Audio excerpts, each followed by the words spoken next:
그러면 김종일 목사님께서 성서와 과학이라는 제목의 말씀을 해주시겠습니다. 네, 반갑습니다. 이런 그 성서와 과학이라고 하는 엄청나게 큰 주제를 부족한 제가 말씀을 드린다는 것은 좀 과분합니다. 그러나 제가 이제 저는 과학도는 아니지만 제가 한 10여 년 전에 거의 한 10년 가까이 창조과학회에서 좀 회원뿐 아니라 창조과학회 강사로 활동을 좀 했습니다. 그 당시에는 너무나 그 창조과학회에서 주장하는 것이 은혜스럽고 그냥 무조건 다 아멘이고 이것을 교회나 아니면 심지어 제가 대구에 있는 동산 성서신학원 가서 또 강의도 하고 뭐 그렇게 했는데 반응이 아주 열광적이었습니다. 왜냐면은 이 성서가 과학적으로도 전혀 오류가 없다. 성서만 잘 알면 현대 과학이 얼마나 잘못됐는지도 알 수 있으며 그 성서야말로 정말 진정한 과학을 말한다. 그래서 참 진리다. 역시 하나님의 말씀이다. 이런 식으로 해서 열심히 강연을 하면은 아주 중간중간에 아멘 소리가 나오고 막 박수가 열광적으로 나오기도 하고 해서 참 창조과학회 활동을 하던 시절이 상당히 그 시절은 행복했어요. 그런데 그게 이제 무참히 무너지는 그런 계기가 있는데 오늘 이 발제 도중에 그런 것도 좀 말씀을 드리려고 합니다. 오늘 이 내용은 서론 부분은 제가 이 책 우종학 교수 서울대 우주천문학부의 우종학 교수님이 쓴 과학시대의 도전과 기독교의 응답이라고 하는 그 책의 일부분을 좀 발췌를 했고요. 본론 부분에서는 제가 창조과학회 활동을 할 때 창조과학회에서 어떤 주장을 했는가, 그리고 거기에 대한 반론은 무엇인가, 이런 것들을 좀 말씀을 드리고, 그렇다면은 우리가 이 성서와 과학에 있어서 어떤 자세를 좀 취해야 될 것인가 하는 것으로 이렇게 결론을 맺고자 합니다. 우종학 교수는 과학시대에 교회가 직면한 세 가지 도전이라고 해서 이 세 가지를 이야기를 합니다. 이 과학 그 자체가 주는 도전이 있다. 그 다음에 과학주의 무신론이 주는 도전, 그 다음에 문자주의와 근본주의가 교회에 주는 그런 도전이 있다. 여기에 대해서 이제 어떻게 응답을 해야 할지가 현대를 살아가는 우리 크리스찬의 중요한 어떤 그런 숙제다. 이제 그런 이야기를 하면서 과학 그 자체로는 과학은 우리가 그동안 알고 있었던 자연의 모습과는 상당히 다르고 이질적인 모습을 알려주면서 충격을 준다고 말합니다. 예를 들면 옛날 사람들은 이제 지구가 우주의 중심이라는 그런 생각을 했지 않습니까? 그런데 이제 그런 생각을 버려야 하는데 아직까지도 보면은 심지어 지구가 평평하다 이렇게 주장하는 사람이 있고 천동설을 주장하는 사람도 합니다. 천동설이죠. 천동설을 주장하는 사람도 있어요. 또 지구의 나이는 어리다. 왜냐하면 성서에 그렇게 기록되어 있기 때문이다. 이렇게 생각하는데 이런 오래된 우주론을 수용해야 하기 때문에 상당히 이제 혼란이 온다는 것이죠.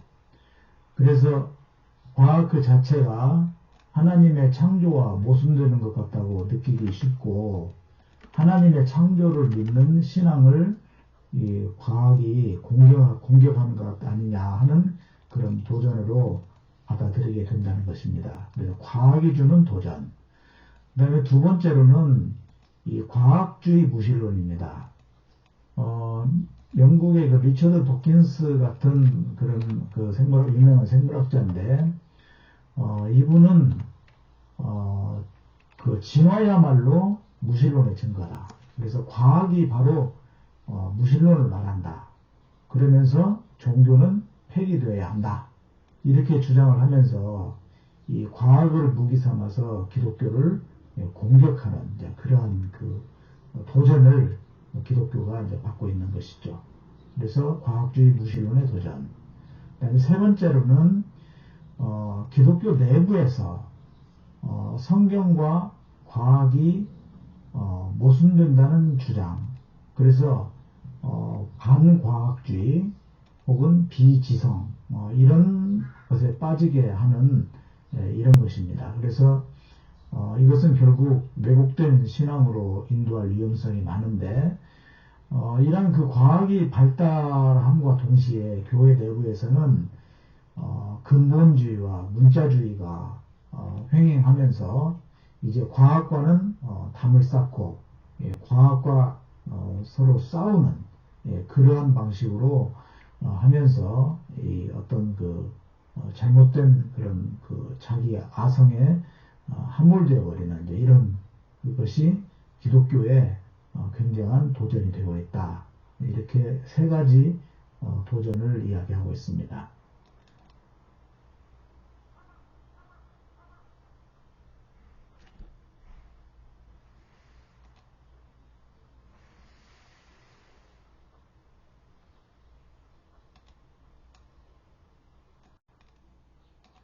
그렇다면은 우리가 이 성서 혹은 신학 그리고 과학 혹은 자연 간의 어떤 그 관계를 어떻게 설정하는 것이 좋으냐, 여기에 대해서 크게 이제 두 가지로 나누어서 생각해 볼 수 있습니다. 하나는 이 성경과 과학은 일치하는 것이다.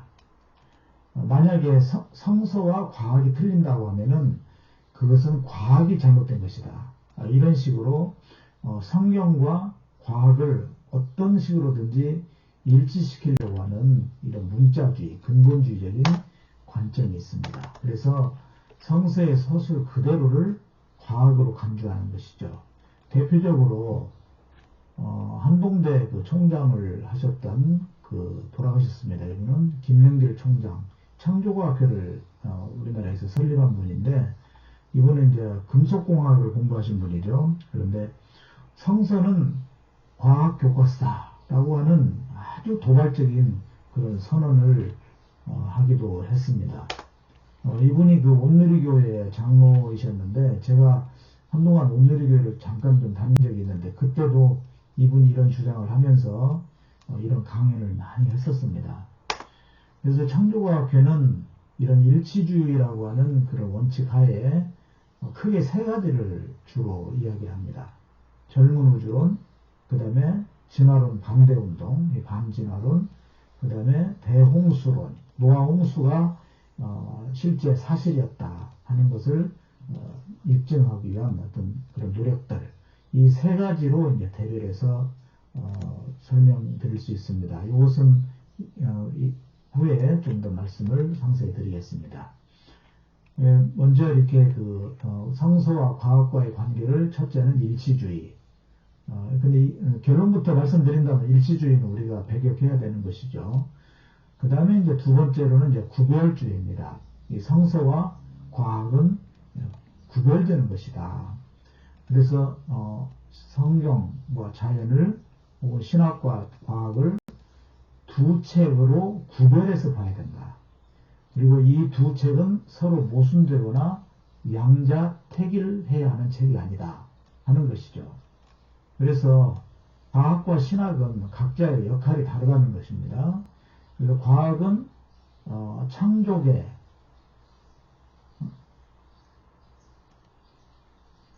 창조계가 어떻게 형성되고 작동하는지를 밝힌다. 예, what, how.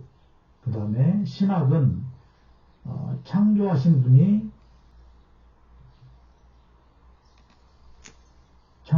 분이 누구이며 그리고 의미를 밝힌다. 그래서 who, why 이렇게 서로 이제 구별된다는 것이죠. 마지막 결론 부분에서 이 구별주의가 통섭 혹은 통합, 조화로 가야 된다는 것을 제 나름대로 의견을 제시할까 하는데요. 여기에 대해서 이제 고견을 좀 듣도록 해보겠습니다. 자, 그러면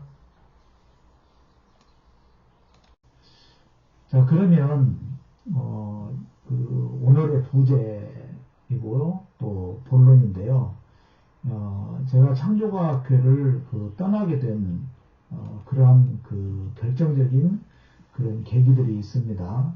창조과학회는 앞서 말씀드린 대로 일치주의를 줄기차게 이제 주장을 하지요. 기본 전제는 성서의 서술은 하나님의 말씀이고 그래서 진리이므로 역사적 과학적 사실과 일치한다. 일치해야만 한다. 이렇게 또 이야기를 하는 거예요. 만약에 일치하지 않으면은 하나님의 말씀일 수가 없다. 이런 전제를 깔고 이제 작업을 합니다. 그래서 먼저 이제 젊은 우주론, 젊은 지구론을 줄기차게 주장을 하는데 창조과학회 내에서도 극단적인 창조과학회 멤버들은 6일 창조론을 이야기합니다. 창세기 1장을 문자적으로 해석한 것이죠. 그런데 이것은 이제 반론을 제기한다면 창세기 1장을 문자적으로 해석해서는 안 된다라고 하는 것이 현대 성서학의 입장입니다. 그리고 6일 창조론은 과학적 사실, 그러니까 우주의 연대가 138억 년, 그 다음에 지구의 연대가 45억 년으로 추론하는데 이것과 전혀 맞지 않습니다. 그래서 6일 창조론은 창조과학회 내에 있는 과학자들에 의해서도 반론이 제기가 되고 있긴 한데 아직도 6일 창조론을 주장하는 사람들이 대다수라고 보면 됩니다. 그 다음에 이제 성서의 계보를 계산하면은 최대 10,000년 이내다. 6,000년 혹은 아무리 길게 봐도 10,000년 이내다. 그래서 지구의 나이가 젊다. 이렇게 이야기를 하지요. 여기에 대한 반론으로서는 이 성서의 연대는 상징적인 그런 숫자로도 많이 쓰여졌고 그래서 상징성이 있고 또 과장적인 표현도 많이 들어가 있다. 이것을 이제 무시하고 문자 그대로, 숫자 그대로 생각하는 것은 잘못이라는 것입니다. 또 고인류학과 이 젊은 지구론하고는 전혀 이게 맞지가 않아요. 왜냐하면 고인류학에서는 인류 출현을 약 500만 년 전으로 보고 있고 특히 호모사피엔스는 30만 년 전 혹은 어떤 글을 보면은 60만 년 전 이렇게 보기도 합니다. 그래서 성서의 계보가 10,000년 이내이기 때문에 지구의 나이가 젊다 이렇게 하는 것은 심각한 문제가 있다 하겠습니다. 그 다음에 이들은 방사성 연대 측정을 통해서 지구의 연대가 45억 년 이상 나온다고 하는 현대 과학의 이야기에 대해서 끊임없이 문제점을 부각해요. 특히 이제 오차가 많다. 그런 사례들만 모아가지고 결국 방사성 연대 측정법은 문제가 있다. 이런 식으로 하죠. 그런데 방사성 연대 측정법은 매우 정확합니다. 이 연대 측정법에 대해서 영남대학교 이분은 최근에 은퇴하셨어요. 이분 창조과학회의 물리학 교수입니다. 창조과학회 내에 이제 금속공학, 공학 이런 쪽을 공부한 분들은 많이 계시는데 물리학, 그러니까 순수 과학을 공부하신 분은 많지가 않아요. 근데 그 중에 이 권진혁 교수님이 이제 물리학을 공부를 하셨는데 이분이 한 10년 가까이 연대 측정법에 대해서 모든 저널을 다 검토를 했어요. 그분이 내린 결론은 뭐냐면 연대 측정법은 오랫동안 그 오차 보정을 많이 하면서 연대 측정을 해왔기 때문에 이제 매우 정확하다는 것입니다. 그리고 경북대 물리학 교수로 계셨던 그 양승훈 교수라는 분이 계셔요. 이분도 아마 아실 겁니다. 창조과학회 회장도 하셨고, 나중에 오래된 우주론, 그 다음에 노아 홍수가 전 지구적인 홍수가 아니었다라고 하는 어떤 그런 그 생각을 하시면서, 그 창조과학회를 떠났습니다. 그런데 이분은 아직까지 진화론은 받아들이지 않아요. 반진화론에 빠져있긴 합니다만은, 아무튼 이제 이 두 분의 물리학 교수께서 연대 측정법이 매우 정확하다, 이제 이렇게 이야기를 해요. 간단히 좀 그분들의 주장을 소개를 해드린다면요. 양승훈 교수의 주장은 뭐냐면은, 이 우라늄에 이제 그 납이 혼합되어 있어요. 근데 우라늄이 붕괴가 되면서 이제 납이 만들어지잖아요.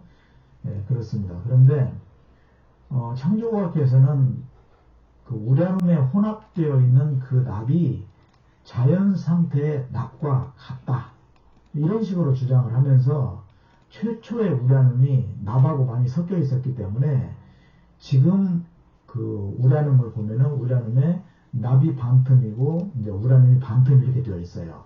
그렇기 때문에 이거 가지고 지구의 나이가 오래됐는지 안 됐는지 알 수가 없다, 이런 식으로 이야기를 하는 거예요. 근데 양 교수 이분의 주장은 뭐냐면은 우라늄에 혼합된 그 납은 원래 자연 상태의 납과 성분이 다르다는 거예요.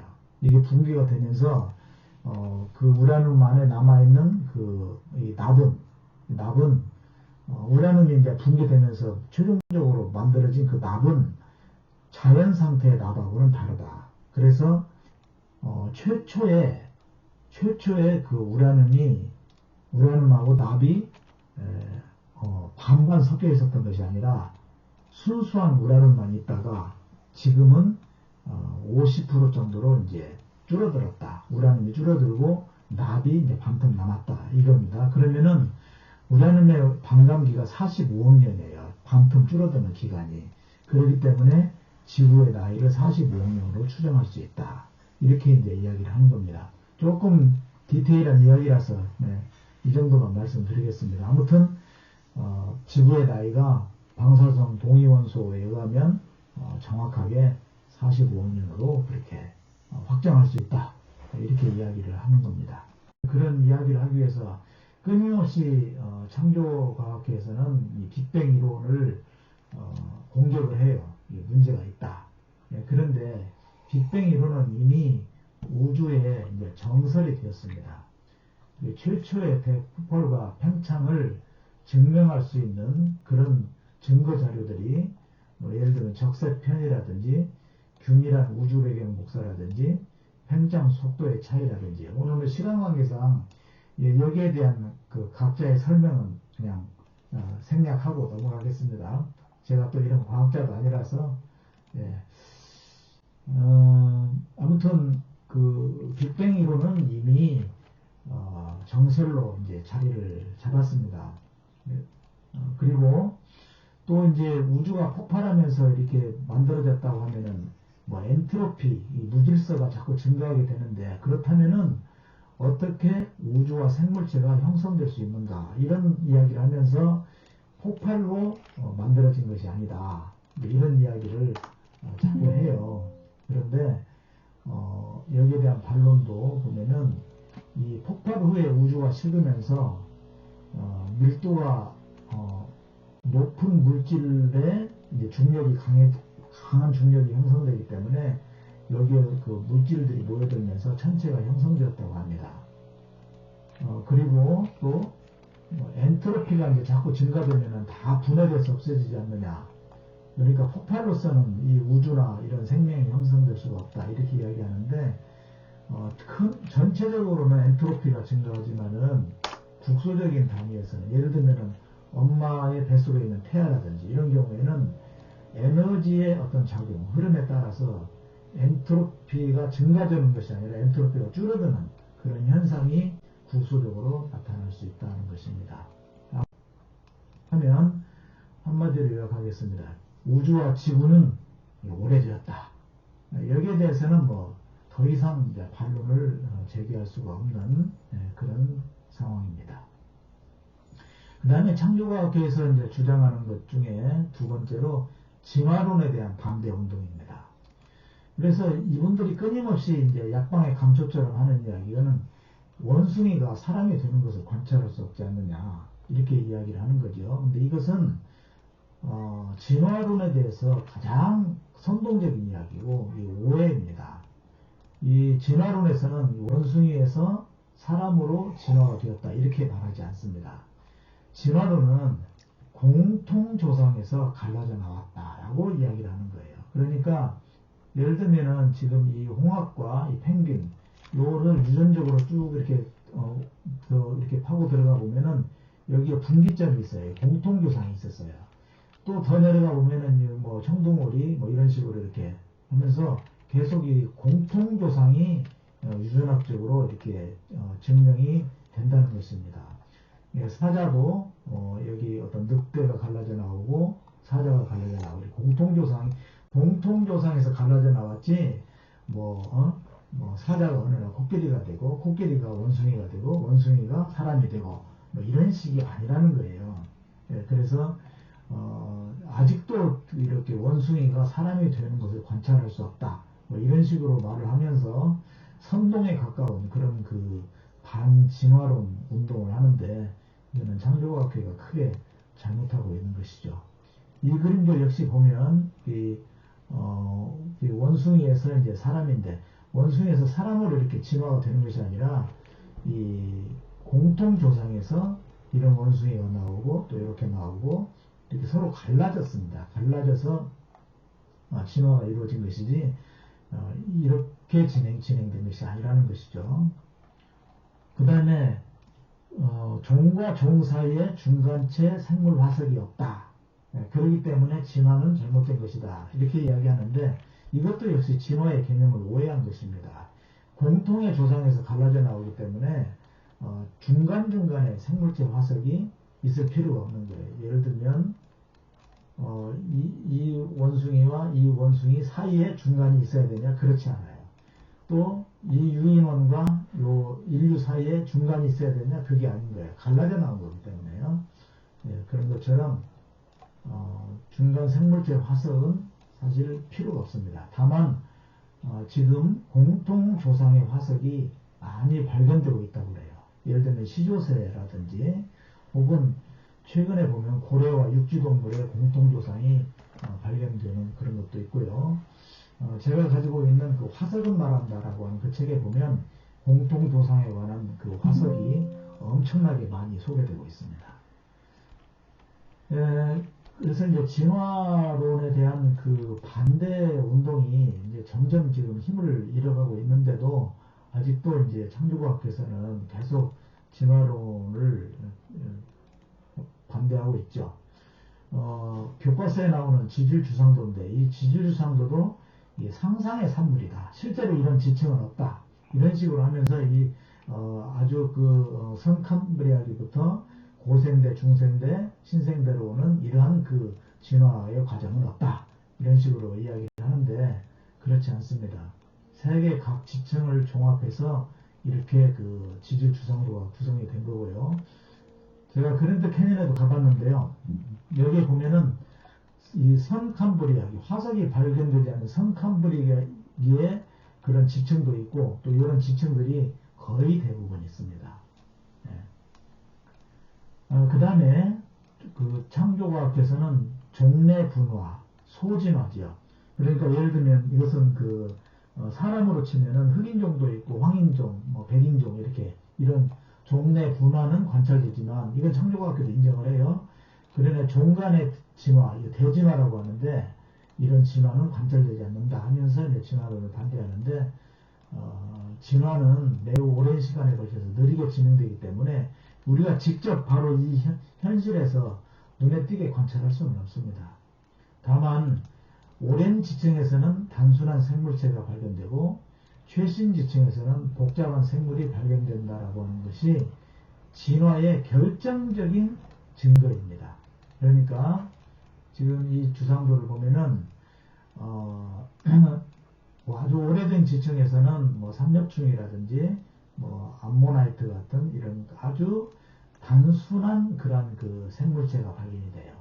그러나 점점 최신의 지층으로 올수록 복잡한 생물체들이 발견되면서 마지막 여기에는 이제 사람이 발견되는 것을 볼 수가 있어요. 이건 명백한 사실입니다. 이게 오래된 지층이라는 것은 그 동위원소 측정법으로 다 입증이 되는 것이고요. 그렇기 때문에 여기에는 더 이상 반론의 여지가 없어요. 제가 우정학 교수님하고 진화론 가지고 한번 그 토론을 한 적이 있어요. 토론을 하는데 우정학 교수님이 그러더라고요. 진화는 명백히 관찰되는 사실이다.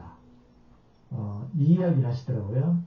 오래된 지층에서는 단순한 생물체가 발견되고 최신 지층에서는 복잡한 생물체가 발견된다. 이것이 진화다. 네, 여기에 대해서 반론을 제기할 수가 없더라고요. 그래서 제가 그 이후로 완전히 이제 창조과학계를 떠나기로 마음을 먹게 되었습니다. 그래서 앞서 말씀드린 권진혁 교수님, 그리고 양승훈 교수님, 또 우정학 교수님, 이 세 분의 도움으로 제가 이제 창조과학계를 완전히 떠나기로 그렇게 마음을 먹게 된 것이죠. 창조과학에서는 돌연변이는 발생률도 낮고 해롭다 이런 이야기를 많이 해요. 그렇지만 최근에 그 반론을 보면 돌연변이는 해로운 것도 많이 나타나지만 역시 이로운 변이도 관찰이 된다. 그래서 유전적인 그런 변화가 일어나기 때문에 그것으로 이제 진화의 중요한 메커니즘이 설명이 되는 것이죠. 또 이런 이야기도 하더라고요. 다윈은 세포에 대한 이해가 빈약해서 유전자 개념을 몰랐다. 사실은 그 당시에는 세포 안에 유전자가 있는 것도 몰랐잖아요. 그래서 다윈의 진화론은 그릇된 것이다. 이렇게 주장하는데 그랬다 하더라도 다윈이 제시했던 자연선택, 그 다음에 공통조상의 개념은 지금도 적절하다. 이렇게 받아들여지고 있습니다. 또 이 진화론 학자 가운데 유명한 굴드라고 하는 분은 단속 평형설을 주장하는데 이것이 다윈의 점진적 진화론과 배치된다 해서 진화론자들끼리도 서로 싸운다. 그렇기 때문에 진화론은 믿을 수가 없다. 이렇게 이야기하는데 단속 평형설은 제가 시간 관계상 그냥 설명을 생략하겠고요. 간단히 말씀드린다면은 진화가 전혀 이루어지지 않다가 어느 때는 진화가 갑자기 이루어지다가 또 멈췄다가 또 이루어진다. 이게 단속 구두점을 찍고 또 다른 문장이 시작되는 것처럼 이렇게 진행되더라 하는 것이 이제 굴드의 주장이고 다윈은 점진적으로 진화가 일어난다 이렇게 했는데 저는 뭐 누구의 주장이 옳은지 그것을 판단할 만한 능력은 없습니다. 다만 뭐냐면 이러한 단속 평형설이 됐던 점진적인 진화론이 됐던 진화론은 진화를 설명하는 이론입니다. 그렇기 때문에 이것이 학자에 따라서 서로 다른 어떤 그 가설들을 이야기할 수 있지만 이것을 통해서 점점 정설로 발전해 나가는 것이 과학이다. 그런 점에서 이제 창조과학회의 지적은 좀 문제가 있다 이렇게 생각이 됩니다. 그래서 이제 진화론에 대해서 요약하면 진화의 결정적인 증거는 오랜 지층에서는 단순한 생물, 최신 지층에서는 복잡한 생물이 발견된다 하는 것이 진화의 결정적인 증거다 이렇게 말씀드릴 수 있겠습니다. 네, 말씀드렸던 자료에서 더 추가한 것이 있는데요. 그 선캄브리아기가 있고 캄브리아기가 이런 지층이 되어 있습니다. 그런데 선캄브리아기에서는 화석이 전혀 발견이 안 돼요. 이걸 가지고 이제 창조론을 이야기하시는 분이 있어요. 그러니까 이때는 아무 생물체가 없다가 캄브리아기 때 생물체들이 많이 나타났다. 그래서 이거야말로 하나님께서 창조하신 증거다. 대표적으로 김명영 교수님이라고 장로의 신학대학에서 그 조직신학 가르치셨던 분이 은퇴하시고 최근에 이 창조론 이야기를 많이 하시는데 이런 이야기를 많이 하셔요. 근데 그런 이야기 하면은 안 됩니다. 왜냐면은 선 캄브리아기 때는 이런 눈에 보이는 화석은 발견되지 않는다고 그래요. 그런데 최근의 연구에 의하면은 무수한 미시생물체, 미시생물체 화석이 발견되고 있어요. 그리고 이 선 캄브리아기가 무려 기간이 8천만 년입니다.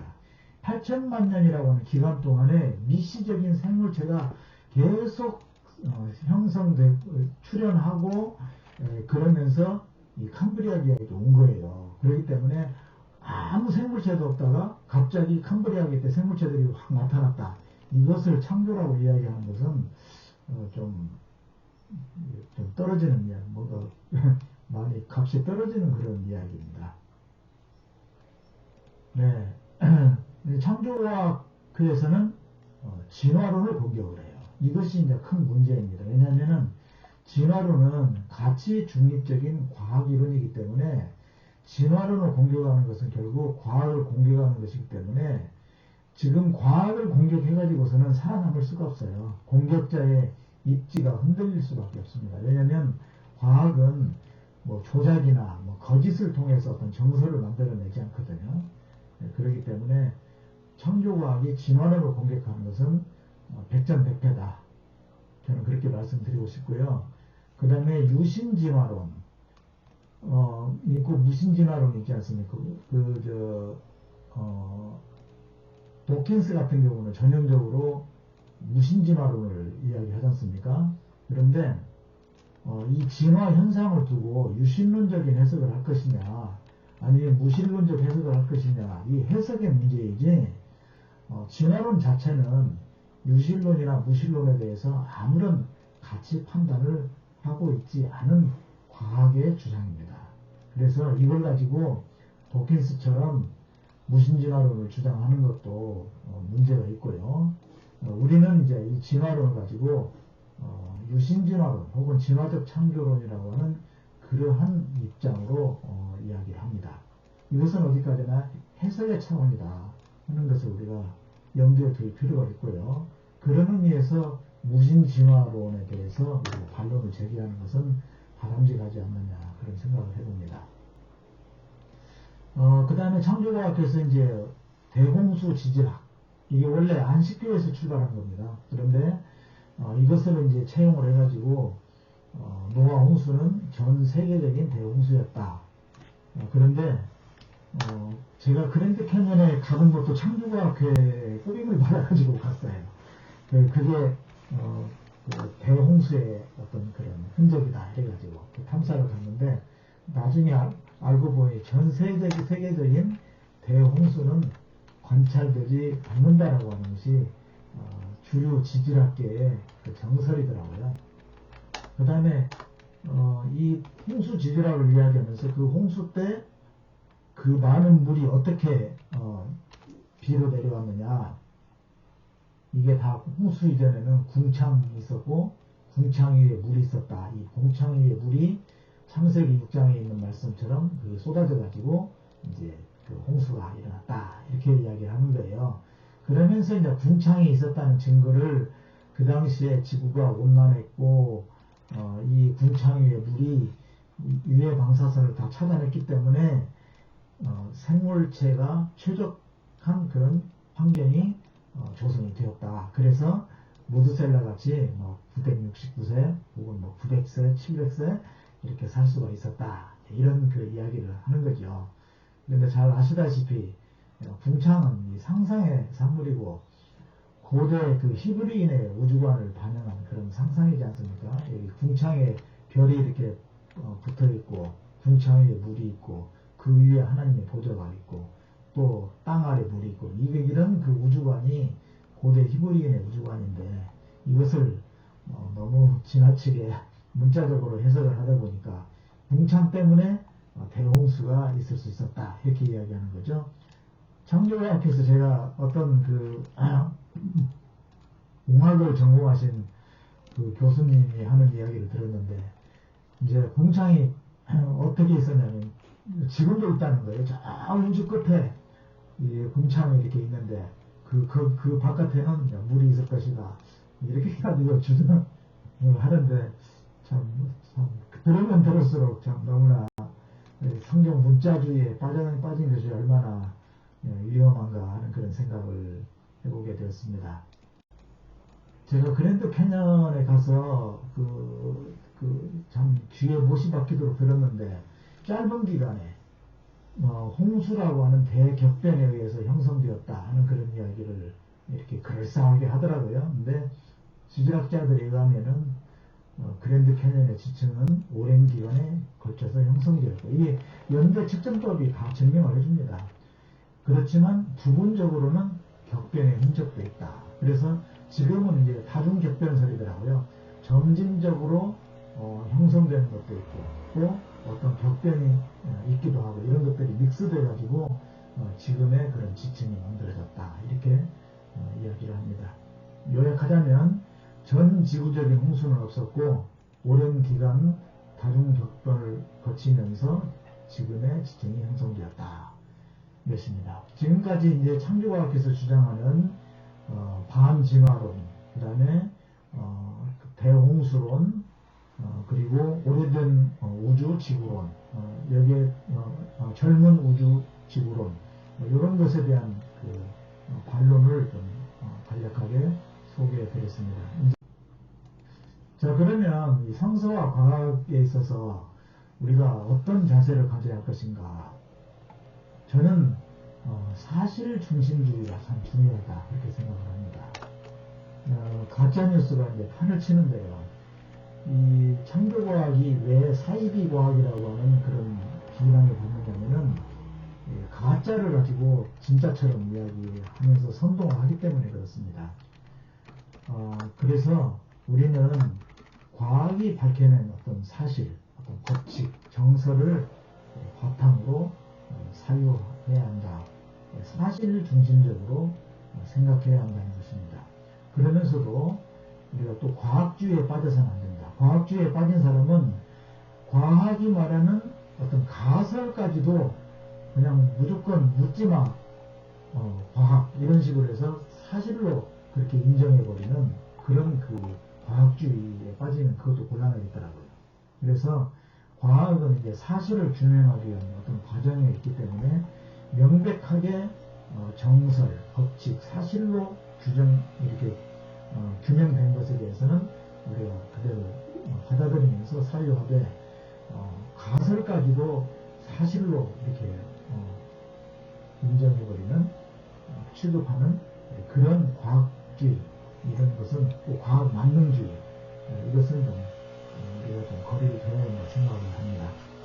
그 다음에 두 번째로는 일치주의를 지향하고, 창조과학계 같은 안식교 같은 그런 일치주의, 그것을 반드시 지향해야 되는데, 자연과 신학을, 성서와 과학을 구별 혹은 통섭으로 가야 된다, 이렇게 생각을 합니다. 앞서서 제가 구별주의 말씀을 드렸는데, 성서와 과학을 일치시키려는 그런 조잡한 노력을 해서는 안 되고, 성서와 과학은 통섭의 길을 가야 한다.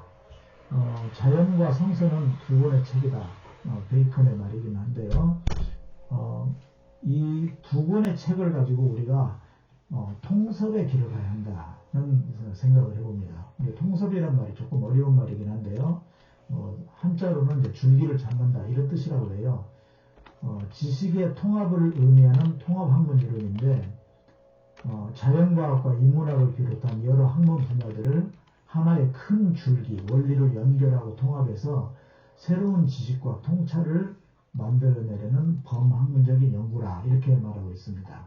그래서 자연과 성서, 그리고 과학과 신학은 통섭의 길을 가야 되지 않느냐, 이렇게 말씀드립니다. 네, 조금 시간이 지났습니다만은 지금까지 성서와 과학에 대해서 대강의 말씀을 드려보았습니다. 경청해 주셔서 감사합니다. 네. 우리 김종일 목사님께서 성서를 믿는 기독교와 자연과학, 특히 진화론과의 관계에서 우리가 어떤 관점을 가져야 되느냐 하는 아주 중요한 말씀을 해주셨습니다. 사실 그 과학과 신학, 또 과학과 성서 이 부분은 근대 과학이 출현하기 이전까지는 별로 교회 안에서 또 일반 사회에서 별로 문제가 되지 않았죠. 그때까지는 뭐 거의 신학이 지배하던 시대였으니까요.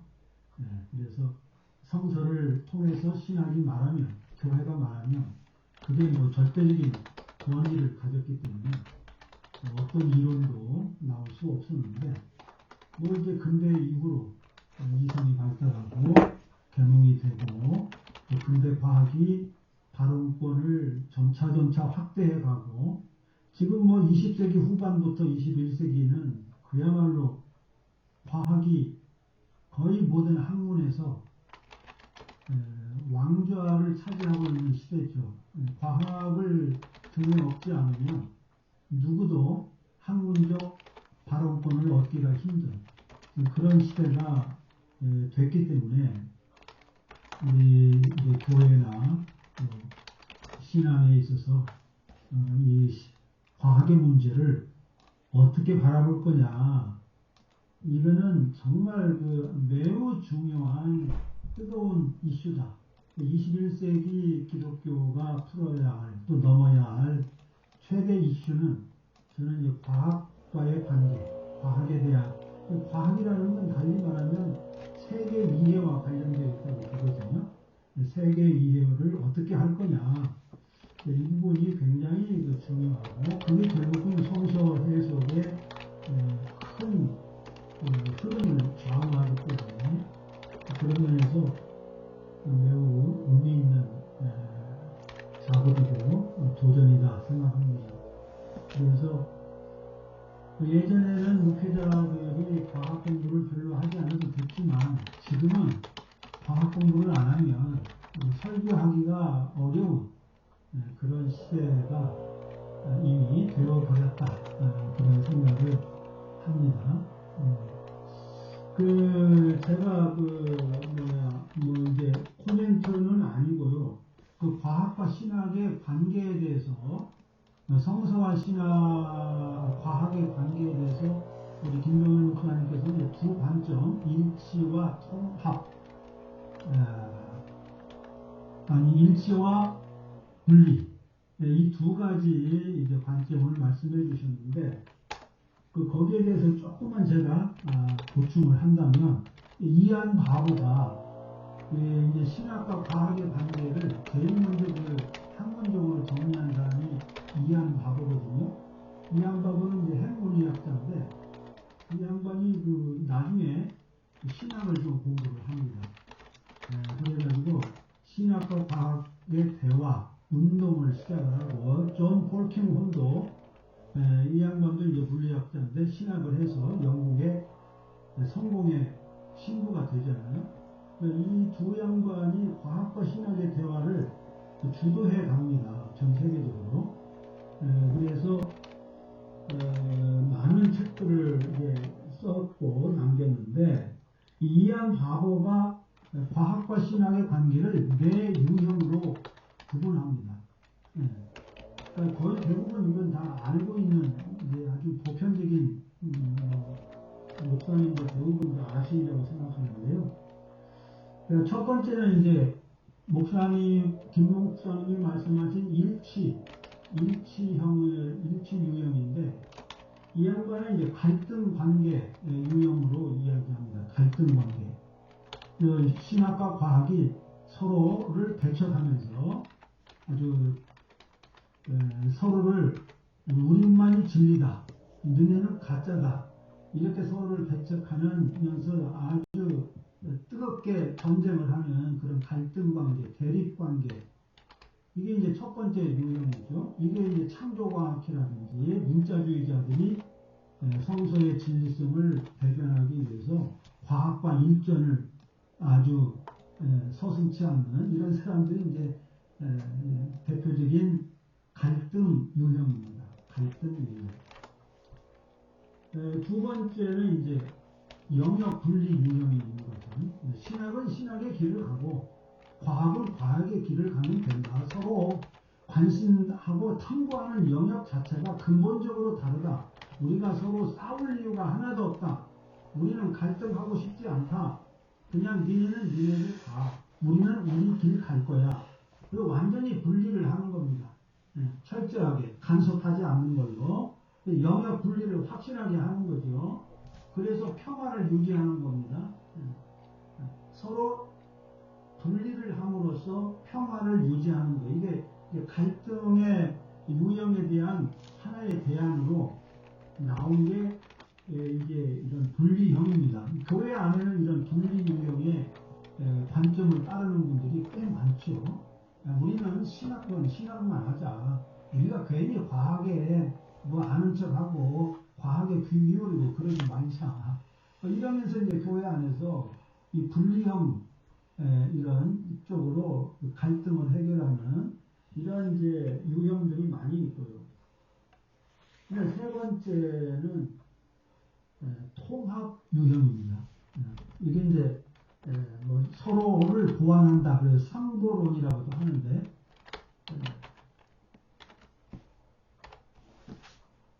성서와 과학은 근본적으로 같은 사실을 말하고 있는 거다. 그러니까 성서와 자유는 하나님의 두 계시다. 하나님의 두 계시다.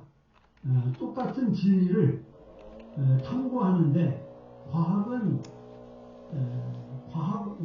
자연 세계를 탐구함으로써 하나님의 진리를 추구하는 것이고 탐구하는 것이고 신학은 성서를 통해서 하나님의 진리를 탐구하는 것인데 결국에 가면은 과학을 통해서 세계를 통해서 접근하든 성서를 통해서 접근하든 같은 진리에 도달하게 된다.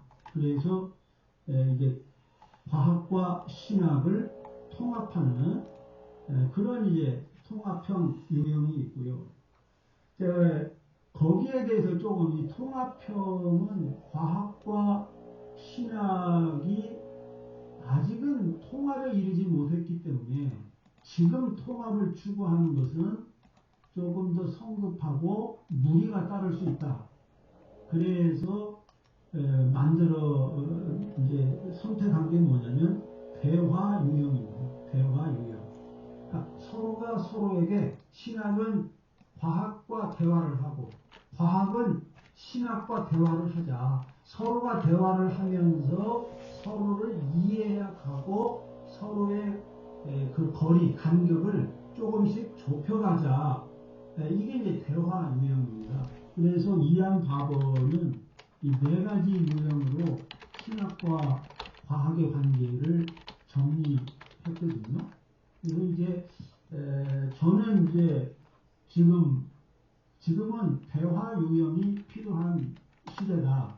그래서 대화 유형이 점점 가서 과학이 더 발달하고 성서에 대한 이해가 더 발달하고 그러면 종말론적인 상황에 가면 통합 단계로 이제 들어가게 될 거다.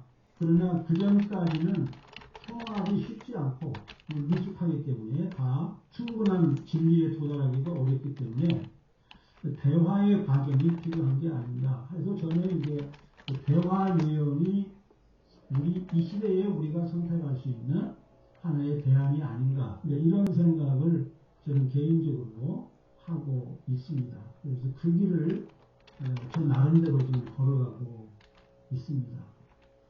우리 김종일 목사님께서 개인적인 경험, 아주 창조과학회 몸담아가지고 인기 강사로 아주 뜨거운 환대를 받고 그렇게 하시다가 그 뜨거운 환대의 추억이 상당히 그 옷깃을 붙잡았을 것 같은데 방역을 과감하게 나오신 거 참 놀라운 하나님의 은혜다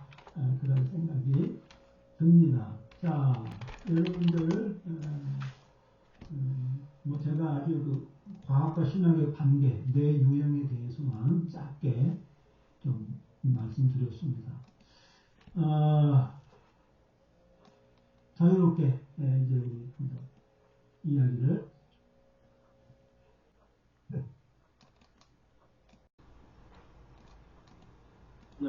김정일 목사님 좋은 내용을 발표해서 먼저 감사의 말씀을 드립니다. 저는 이게 상당히 기본이 되면서도 중요한 주제 같아요. 왜 그러냐면은 저도 이제 대학에서 기독 교수의 활동을 좀 오래 했거든요. 했는데 거기에 공간에는 공대 교수들도 많고 이랬는데 어느 땐가 우리 중고등학교 교사협의회하고 어떤 저희들 교육 내용을 가지고 우리 교재 세미나를 하는데 강사로 섭외를 하는 게 창조과학회의 김명훈 박사 쪽을 초청하더라고요. 그러면서 이제 대다수가 6천년에 대한 사고를 하고 있는 거 제가 깜짝 놀랐거든요. 왜냐면 그분들이 대체적으로 다 보면 규모의 교회에 출석을 하시는 분들인데, 그래서 야, 이게 사고할 수 있는 지성을 가지고 있는 집단도 이 정도면 교회는 아마 목회자나 정상적인 신학 교수들이라 하더라도 이런 주제를 놓고 지금 신앙이 창조니 하고 그 자체를 대비해서 이야기한다는 것 자체는 상당히 위험스럽다고 생각하거든요. 서양 자체가 이미 창조론도 창조과학으로 다 굳어져 있기 때문에 가서 진화 이런 얘기를 꺼낸다는 것 자체는 제가 볼 때는 아마 자리를 잃을 가능성이 충분히 크다 이렇게 보여지고, 제가 지금 오늘 내용을 들으면서 상당히 다 동의를 다 하는데 김정일 목사님한테 여쭤보고 싶은데 중간에 말미에 과학주의에 빠지면 안 된다는 이야기를 하셨어요.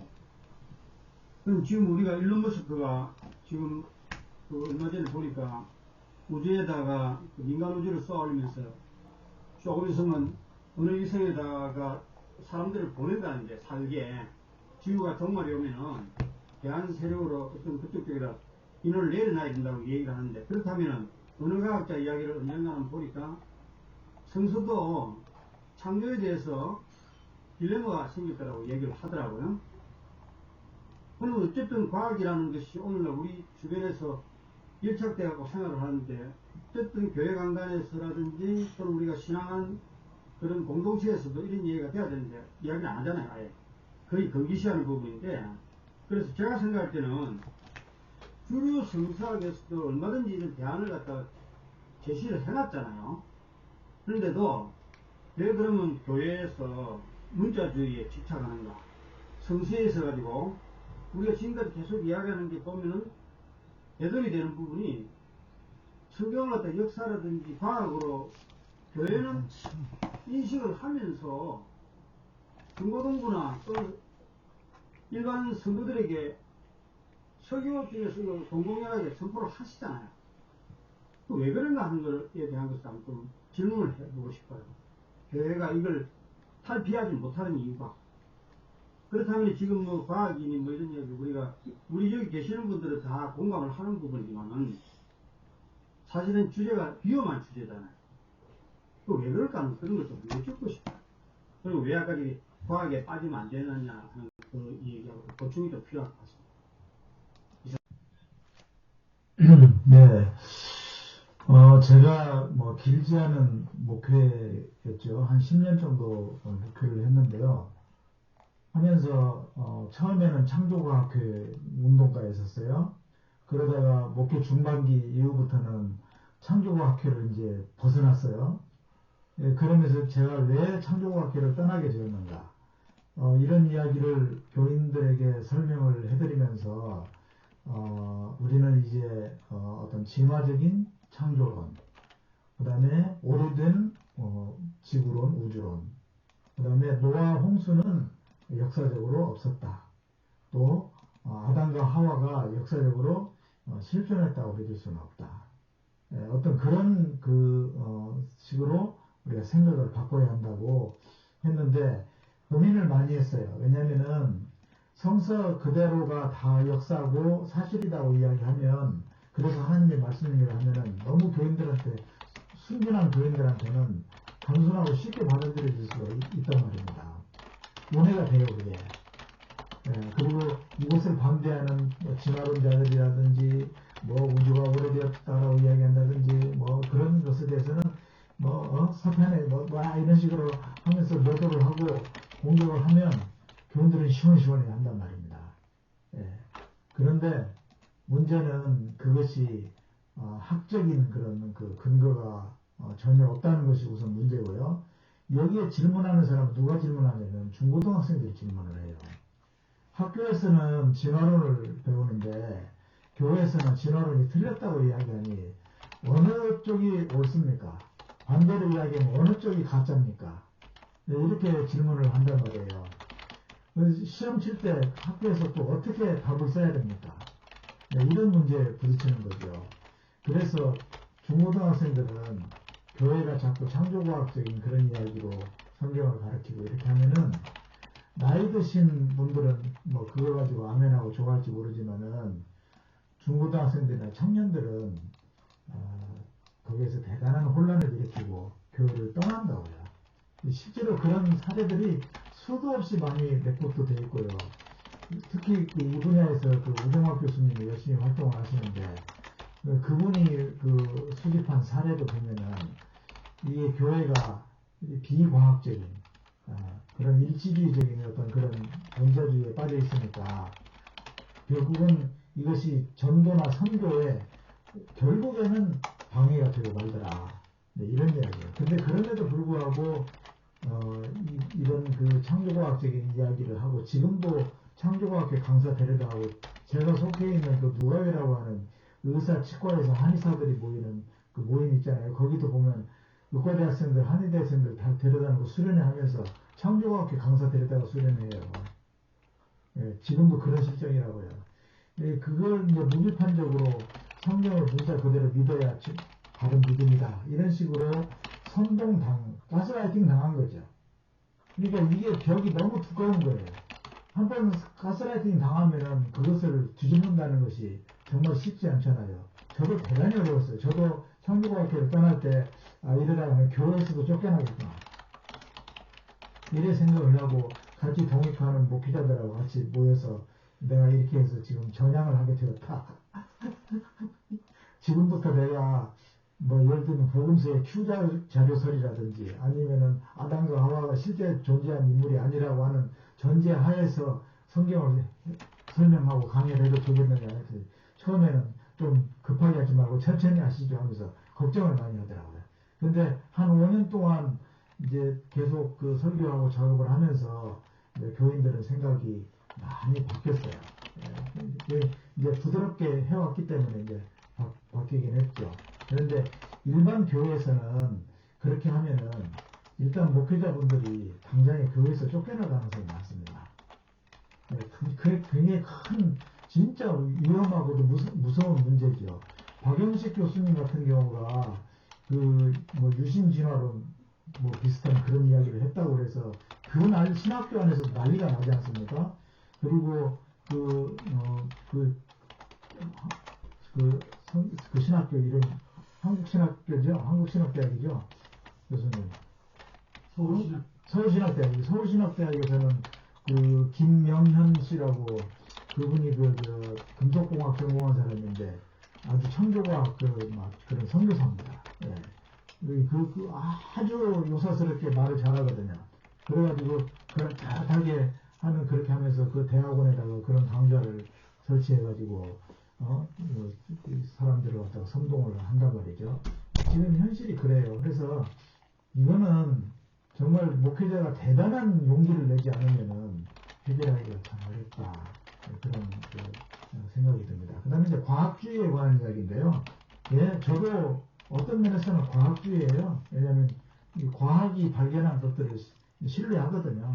그런데 너무 지나치게 과학 만능주의에 빠지는 경우가 있더라고요. 왜냐면은 이 과학이 발견해준 사실만 가지고서 이 세상을 무슨 하나님의 나라로 만들 수 있는 건 아니지 않습니까?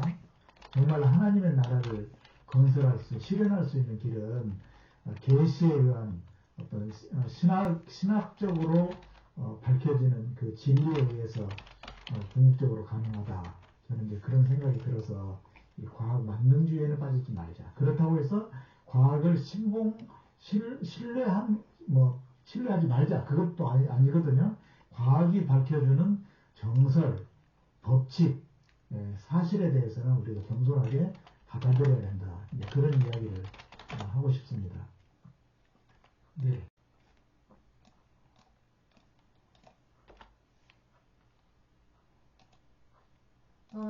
제가 한마디 그럴까요? 과학주의가 나쁘기보다는 주의는 사실 다 나쁘긴 해요. 저는 복음주의도 싫어요. 주의는 다 우상입니다.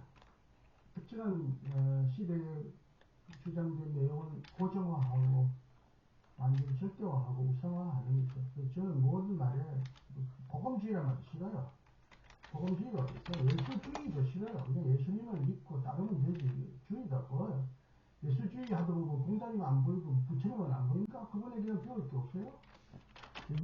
문제는 과학 유일주의, 과학 만능주의, 유일주의, 과학을 넘어서 초자연주의, 과학을 설명할 수 없는 신비, 우리가 말하는 그 은혜, 기적적인 능력도 우리가 열어놔야 된다는 의미에서 과학 유일주의는 이제 정경석 목사 말씀대로 네 가지 이론에서 충돌, 단점 이론을 만드는 하는 얘기죠. 과학적으로는 과학적 무신론, 기독교에는 정세적 근본주의, 복음자주의. 제가 서울신학대학에 올해 18년을 했는데 18년 하기 전에 14년에 과정 기독교가 주로 강의하는 대학교의 그 기독교 이해 과목을 가르치는 교재를 만들 때 제가 기독교와 과학이라는 내용을 제가 집필했어요.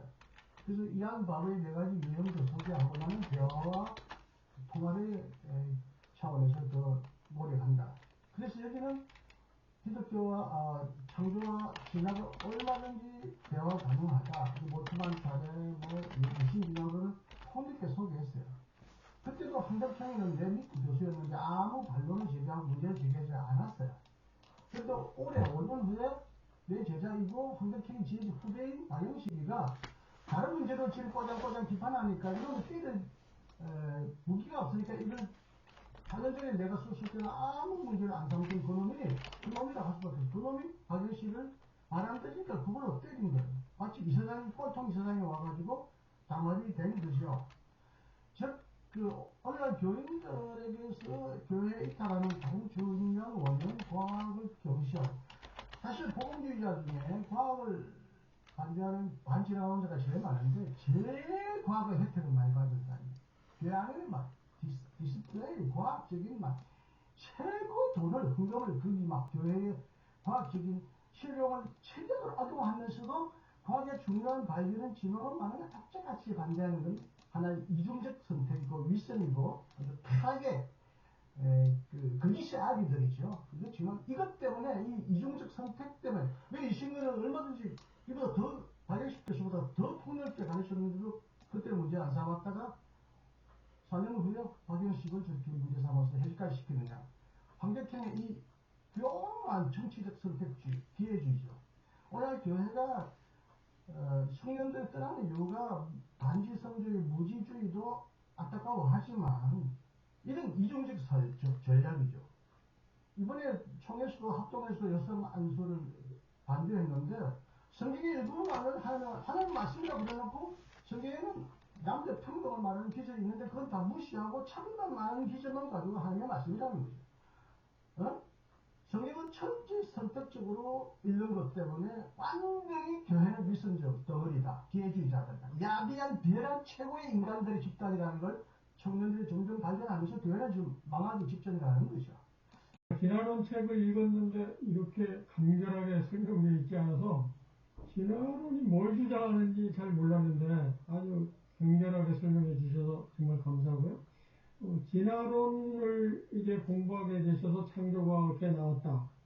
그리고 이제 10년 동안이나 계셨다 그랬는데 궁금한 게 이제 높은 지성인이신데 진화론 말고도 그 강의 동안에도 나왔지만 뭐 젊은 지구론이라든가 소설 읽어보면 뭐 어떤 지구를 네모나게 내 귀퉁이를 뭐 잡고 뭐 하여튼 그 이상한 구절이 상당히 많은데 그 높은 지성이신데 어떻게 10년 동안 계셨다는 게 그런 사람이 있다는 거지만, 아니, 그러니까 그렇게 계신 이유가 성서를, 지금 대부분은 성서를 솔라 크리스처 루터 때문에 성서가 너무 과중한 그 어떤 무게감 때문에 그랬을 거예요.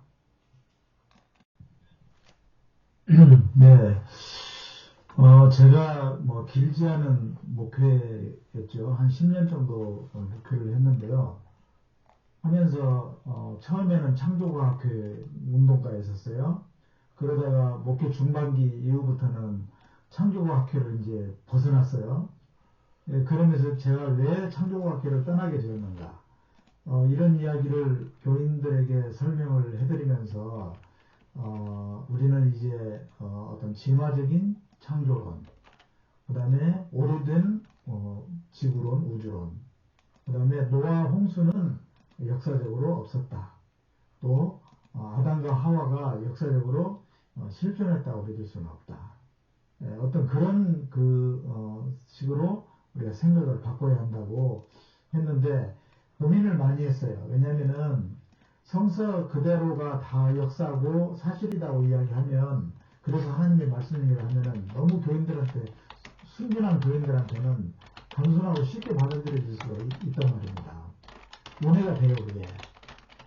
그리고 이것을 반대하는 진화론자들이라든지 우주가 오래되었다라고 이야기한다든지 그런 것에 대해서는 사탄에 이런 식으로 하면서 매도를 하고 공격을 하면 교인들은 시원시원해 한단 말입니다.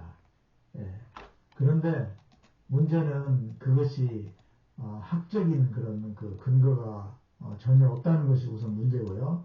여기에 질문하는 사람은 누가 질문하냐면 중고등학생들이 질문을 해요. 학교에서는 진화론을 배우는데 교회에서는 진화론이 틀렸다고 이야기하니 어느 쪽이 옳습니까? 반대로 이야기하면 어느 쪽이 가짜입니까? 이렇게 질문을 한단 말이에요. 시험 칠 때 학교에서 또 어떻게 답을 써야 됩니까? 이런 문제에 부딪히는 거죠. 그래서 중고등학생들은 교회가 자꾸 창조과학적인 그런 이야기로 성경을 가르치고 이렇게 하면은 나이 드신 분들은 그걸 가지고 아멘하고 좋아할지 모르지만은 중고등학생들이나 청년들은 거기에서 대단한 혼란을 일으키고 교회를 떠난다고요. 실제로 그런 사례들이 수도 없이 많이 레포트 되어 있고요. 특히 이 분야에서 우정학 교수님이 열심히 활동을 하시는데 그분이 수집한 사례도 보면은 이 교회가 비과학적인 그런 일치주의적인 어떤 그런 원자주의에 빠져 있으니까 결국은 이것이 전도나 선교에 결국에는 방해가 되고 말더라. 이런 이야기예요. 근데 그럼에도 불구하고 이런 창조과학적인 이야기를 하고 지금도 창조과학계 강사 데려다하고 제가 속해 있는 누가회라고 하는 의사 치과에서 한의사들이 모이는 그 모임 있잖아요. 거기도 보면 의과대학생들, 한의대학생들 다 데려다놓고 수련회 하면서 창조과학계 강사 데려다가 수련회해요. 지금도 그런 실정이라고요. 그걸 이제 무비판적으로 성경을 문자 그대로 믿어야 바른 믿음이다. 이런 식으로 가스라이팅 당한 거죠. 그러니까 이게 벽이 너무 두꺼운 거예요. 한번 가스라이팅 당하면은 그것을 뒤집는다는 것이 정말 쉽지 않잖아요.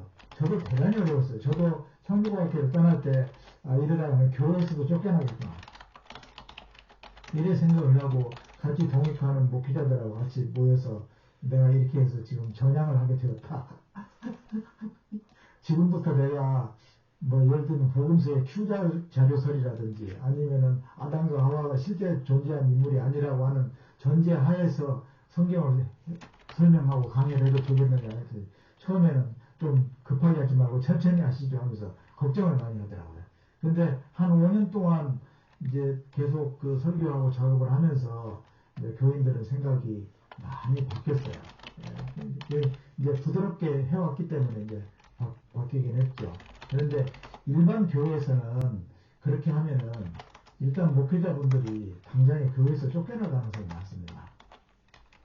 그게 굉장히 큰 진짜 위험하고도 무서운 문제죠. 박영식 교수님 같은 경우가 유심진화론 비슷한 그런 이야기를 했다고 그래서 그날 신학교 안에서 난리가 나지 않습니까? 그리고 그 신학교 이름 한국신학교죠? 한국신학대학이죠? 교수님. 서울신학 서울신학대학에서는 그 김명현 씨라고 그분이 금속공학 전공한 사람인데 아주 청교과학 그런 선교사입니다. 예. 아주 요사스럽게 말을 잘하거든요. 그래가지고 그걸 잘하게 하는 그렇게 하면서 그 대학원에다가 그런 강좌를 설치해가지고 사람들을 갖다가 선동을 한단 말이죠. 지금 현실이 그래요. 그래서 이거는 정말 목회자가 대단한 용기를 내지 않으면은 해결하기가 참 어렵다. 그런 생각이 듭니다. 그 다음에 이제 과학주의에 관한 이야기인데요. 예, 저도 어떤 면에서는 과학주의예요. 왜냐하면 이 과학이 발견한 것들을 신뢰하거든요. 그런데 또 너무 지나치게 과학 만능주의에 빠지는 경우가 있더라고요. 왜냐면은 이 과학이 발견해준 사실만 가지고서 이 세상을 무슨 하나님의 나라로 만들 수 있는 건 아니지 않습니까? 정말 하나님의 나라를 건설할 실현할 수 있는 길은 계시에 의한 어떤 신학적으로 밝혀지는 그 진리에 의해서 궁극적으로 가능하다. 저는 이제 그런 생각이 들어서 이 과학 만능주의에는 빠지지 말자. 그렇다고 해서 과학을 신뢰하지 말자. 그것도 아니거든요. 과학이 밝혀주는 정설, 법칙, 사실에 대해서는 우리가 겸손하게 받아들여야 된다. 그런 이야기를 하고 싶습니다. 네. 여튼 확신 얘기가 나왔으니까 너무 확신을 추구하되 확신에 네. 제가 길지 않은 목회였죠. 한 10년 정도 목회를 했는데요. 하면서 처음에는 창조과학회 운동가에 있었어요. 그러다가 목회 중반기 이후부터는 창조과학회를 이제 벗어났어요. 예, 그러면서 제가 왜 창조과학회를 떠나게 되었는가. 이런 이야기를 교인들에게 설명을 해드리면서 우리는 이제 어떤 진화적인 창조론, 그 다음에 오래된 지구론, 우주론, 그 다음에 노아 홍수는 역사적으로 없었다. 또 아담과 하와가 역사적으로 실존했다고 믿을 수는 없다. 어떤 그런 식으로 우리가 생각을 바꿔야 한다고 했는데 고민을 많이 했어요. 왜냐하면은 성서 그대로가 다 역사고 사실이라고 이야기하면, 그래서 하나님의 말씀이라고 하면은 너무 교인들한테, 순진한 교인들한테는 단순하고 쉽게 받아들여질 수가 있단 말입니다. 오해가 돼요, 그게. 그리고 이것을 반대하는 진화론자들이라든지 우주가 오래되었다라고 이야기한다든지 그런 것에 대해서는 서편에 이런 식으로 하면서 매도를 하고 공격을 하면 교인들은 시원시원해 한단 말입니다. 그런데 문제는 그것이 학적인 그런 근거가 전혀 없다는 것이 우선 문제고요. 여기에 질문하는 사람은 누가 질문하냐면 중고등학생들이 질문을 해요. 학교에서는 진화론을 배우는데 교회에서는 진화론이 틀렸다고 이야기하니 어느 쪽이 옳습니까? 반대로 이야기하면 어느 쪽이 가짜입니까? 이렇게 질문을 한단 말이에요. 시험 칠 때 학교에서 또 어떻게 답을 써야 됩니까? 이런 문제에 부딪히는 거죠. 그래서 중고등학생들은 교회가 자꾸 창조과학적인 그런 이야기로 성경을 가르치고 이렇게 하면은 나이 드신 분들은 그걸 가지고 아멘하고 좋아할지 모르지만은 중고등학생들이나 청년들은 거기에서 대단한 혼란을 일으키고 교회를 떠난다고요. 실제로 그런 사례들이 수도 없이 많이 레포트 되어 있고요. 특히 이 분야에서 우정학 교수님이 열심히 활동을 하시는데 그분이 수집한 사례도 보면은 이 교회가 비과학적인 그런 일치주의적인 어떤 그런 전자주의에 빠져 있으니까 결국은 이것이 전도나 선교에 결국에는 방해가 되고 말더라. 이런 이야기예요. 근데 그런데도 불구하고 이런 창조과학적인 이야기를 하고, 지금도 창조과학계 강사 데려다하고, 제가 속해 있는 누가회라고 하는 의사 치과에서 한의사들이 모이는 그 모임 있잖아요. 거기도 보면 의과대학생들, 한의대학생들 다 데려다놓고 수련회 하면서 창조과학회 강사 데려다가 수련회해요. 예, 지금도 그런 실정이라고요.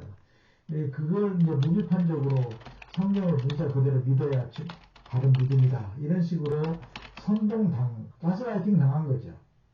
그러니까 이게 벽이 너무 두꺼운 거예요. 한번 가스라이팅 당하면은 그것을 뒤집는다는 것이 정말 쉽지 않잖아요. 저도 대단히 어려웠어요. 저도 창조과학회를 떠날 때, 이러다가는 교회에서도 쫓겨나겠구나. 이래 생각을 하고, 같이 동역하는 목회자들하고 같이 모여서 내가 이렇게 해서 지금 전향을 하게 되었다. 지금부터 내가 예를 들면 복음서의 Q 자료설이라든지 아니면은 아담과 하와가 실제 존재한 인물이 아니라고 하는 전제 하에서 성경을 설명하고 강의를 해도 되겠느냐 해서 처음에는 좀 급하게 하지 말고 천천히 하시죠 하면서 걱정을 많이 하더라고요. 근데 한 5년 동안 이제 계속 그 설교하고 작업을 하면서 교인들은 생각이 많이 바뀌었어요. 이제 부드럽게 해왔기 때문에 이제 바뀌긴 했죠. 그런데 일반 교회에서는 그렇게 하면은 일단 목회자분들이 당장에 교회에서 쫓겨날 가능성이 많습니다. 그게 굉장히 큰 진짜 위험하고도 무서운 문제죠. 박영식 교수님 같은 경우가 유심진화론 비슷한 그런 이야기를 했다고 그래서 그날 신학교 안에서 난리가 나지 않습니까? 그리고 그 신학교 이름 한국신학교죠? 한국신학대학이죠? 교수님. 서울신학대학에서는 그 김명현 씨라고 그분이 금속공학 전공한 사람인데 아주 청교과학 그런 선교사입니다. 예. 아주 요사스럽게 말을 잘하거든요. 그래가지고 그렇게 하는 그렇게 하면서 그 대학원에다가 그런 강좌를 설치해가지고 사람들을 갖다가 선동을 한단 말이죠. 지금 현실이 그래요. 그래서 이거는 정말 목회자가 대단한 용기를 내지 않으면은 해결하기가 참 어렵다. 그런 생각이 듭니다. 그 다음에 이제 과학주의에 관한 이야기인데요. 예, 저도 어떤 면에서는 과학주의예요. 왜냐하면 이 과학이 발견한 것들을 신뢰하거든요. 그런데 너무 지나치게 과학 만능주의에 빠지는 경우가 있더라고요. 왜냐면은 이 과학이 발견해준 사실만 가지고서 이 세상을 무슨 하나님의 나라로 만들 수 있는 건 아니지 않습니까? 정말 하나님의 나라를 건설할 실현할 수 있는 길은 계시에 의한 어떤 신학적으로 밝혀지는 그 진리에 의해서 궁극적으로 가능하다. 저는 이제 그런 생각이 들어서 이 과학 만능주의에는 빠지지 말자. 그렇다고 해서 과학을 신뢰하지 말자. 그것도 아니거든요. 과학이 밝혀주는 정설, 법칙, 사실에 대해서는 우리가 겸손하게 받아들여야 된다. 그런 이야기를 하고 싶습니다. 네. 이제 과학 혹은 저는 과학자는 아니고 이제 이제 의학도라고 할 수 있겠죠. 근데 평생 이제 그 임상의학을 이렇게 가까이 하면서 제가 배웠던 것은 뭐냐면은 뭔가 어떤 사실이 무엇인지는 우리가 좀 볼 필요가 있다.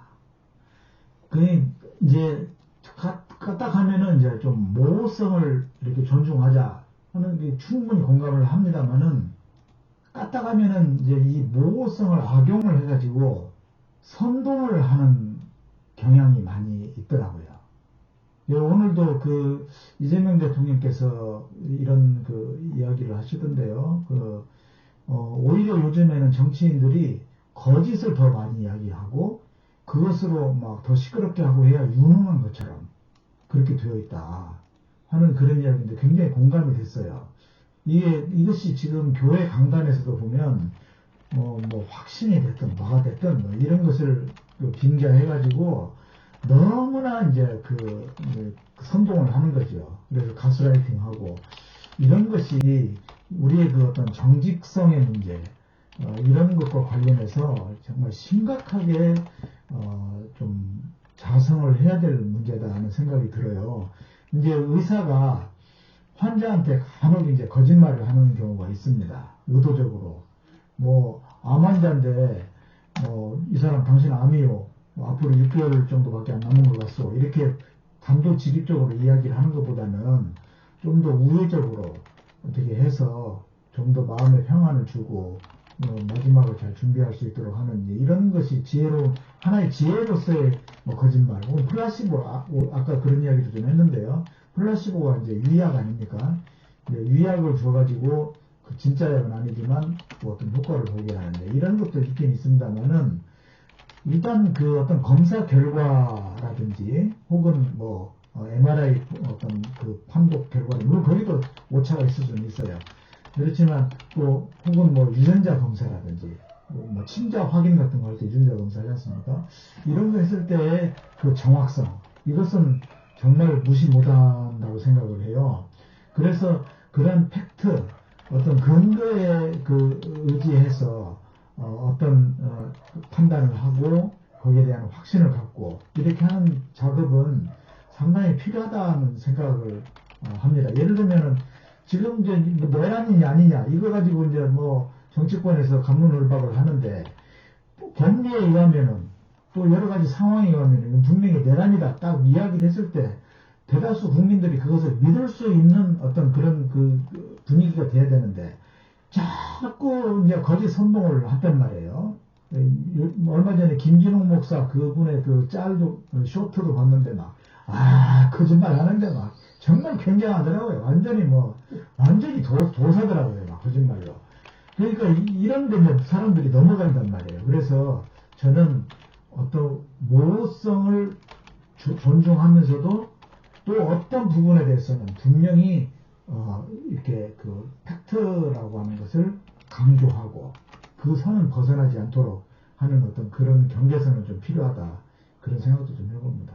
네, 김정일 목사님 그 말씀에 100% 동의하고요. 강의 중에 과학이 이루는 사실에 우리가 동의하자. 또 굉장히 공감 가는 강의거든요. 굉장히 동의하는데 지금 이제 모호성, 애매성 이거가 왜 필요한지 말씀하다가 이제 김정일 목사님 그 이야기가 나오는데 왜 이렇게 됐느냐? 믿음이라는 말을 바울이 최초로 사용했고 가장 많이 사용해서 지금 믿음을 교회에서 어떻게 이해하냐면요.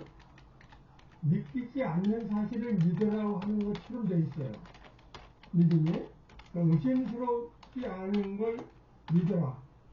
그러니까 바울이 십자가와 부활을 증언했다고 제일 많이 말하는데 그러니까 바울이 십자가와 부활이 이게 믿기 어려워 보니까 여러분은 믿어야 된다 이렇게 말한 것처럼 이렇게 돼 있어요. 근데 바울이 믿음을 말한 이유는 절대로 어떤 신뢰를 위해서 말하는 게 일도 없어요. 그냥 법과 대비해서 믿음을 새롭게 그러니까 하나님의 의처럼 또는 사랑처럼 새로운 용어를 들고 나온 거예요. 유대교에서 의심스러운 거를 믿으라는 믿음들은 피스티스라는 용어 단어 자체가 없어요. 유대는 애문하죠. 근데 이제 오늘날 우리 믿음이 그렇게 의심하지 말고 믿어라 이렇게 돼 있어가지고 자꾸 어떤 그 사실적 이제 창조과학에서 말하는 어떤 영역성을 모든 부분에서 추구하게 된 거죠. 그러니까 과학이 이루는 토대를 우리가 부정할 이유는 일도 없죠. 사실에 근거한 판단이 늘 필요하죠. 그런데 믿음만큼은 어떤 명령성을 싣지 않는 게 좋겠다. 이런 거. 이제 과학에 뭐든지 그렇습니다만은 저는 과학에 그 양면이 다 있다고 생각합니다. 과학은 김종일 목사님 말씀하신 것처럼 사실에 대해서 엄밀하게 검증하고 측량하고 계측하고 실험을 통해서 확인하고 방정식으로 계산하고 그래서 그 방정식과 실험 결과가 동일할 때 비로소 공적 이제 그 과학에 인정을 받는 지식으로 확정이 되거든요. 근데 그런 면에서 명확성을 추구하는 것, 그 굉장히 과학에 있어서 중요한 요소지요. 그러나 동시에 과학은 실험과 결과에 의해서 그게 틀렸다는 새로운 사실이 나오면 바로 그 사실을 자기들의 기존의 사실이 틀렸다는 걸 인정하고 언제든지 새로운 것을 받아들일 준비가 되어 있는 게 또 과학입니다. 과학만큼 확실한 것을 추구하는 게 없고 과학만큼 자기들을 상대화하는 게 없어요. 언제든지 새로운 이론을 받아들일 가장 열려있는 그 집단이 과학입니다. 그렇기 때문에 과학이 다른 어떤 우리 인간 사회 집단보다 더 신뢰를 받는 거죠. 물론 과학계 안에도 수없이 많은 사건들이 있습니다. 그 누굽니까? 황우석 교수인가요? 뭐 그 사건으로도 우리가 대표적으로 유명한 경험을 했습니다만은 어쨌든 과학이라고 과학계라고 해서 모두가 사실에 근거한 것만 나오는 건 아니죠. 실험 결과를 조작하기도 하고 별짓들이 다 일어났죠. 그럼에도 불구하고 정상과학이 인정하는 것은 어쨌든 사실에 대한 확인, 명확성 이런 것들을 추구하는데 동시에 절대화하지 않고 언제든지 새로운 이론을 받아들이고 수정할 준비가 되어 있다는 그런 면에서 과학의 양면성은 있고요. 그런 과학적 집단의 양면성을 저는 교회가 본받아야 된다. 배워야 된다. 그런 생각해요. 그래서 명확성을 끊임없이 추구해야 된다.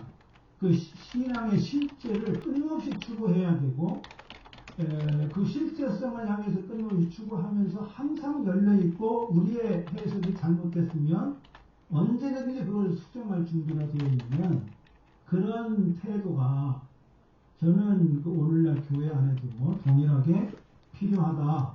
어느 하나만 말하지 말자. 그래서 확신의 죄를 저도 굉장히 비판하는데요. 그렇다고 제가 확신을 부정하거나 필요 없다고 내팽개치지는 않거든요. 확신은 일면 필요한 부분이 있습니다. 그게 긍정적으로 작용하는 부분이 있어요. 그러나 그거를 목숨처럼 붙들면 안 된다. 언제든지 내 확신이 틀릴 수 있다는 열린 마음을 동시에 항상 갖는 그런 겸허함이 항상 있어야 된다.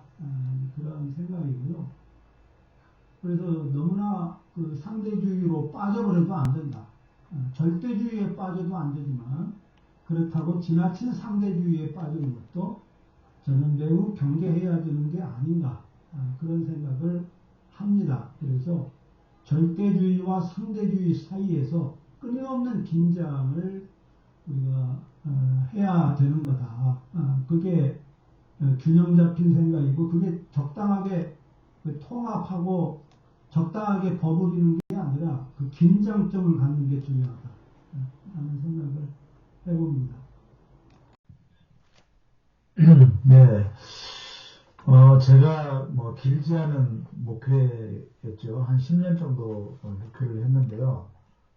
하면서 처음에는 창조과학회 운동가에 있었어요. 그러다가 목회 중반기 이후부터는 창조과학회를 이제 벗어났어요. 그러면서 제가 왜 창조과학회를 떠나게 되었는가. 이런 이야기를 교인들에게 설명을 해드리면서 우리는 이제 어떤 진화적인 창조론, 그 다음에 오래된 지구론, 우주론, 그 다음에 노아 홍수는 역사적으로 없었다.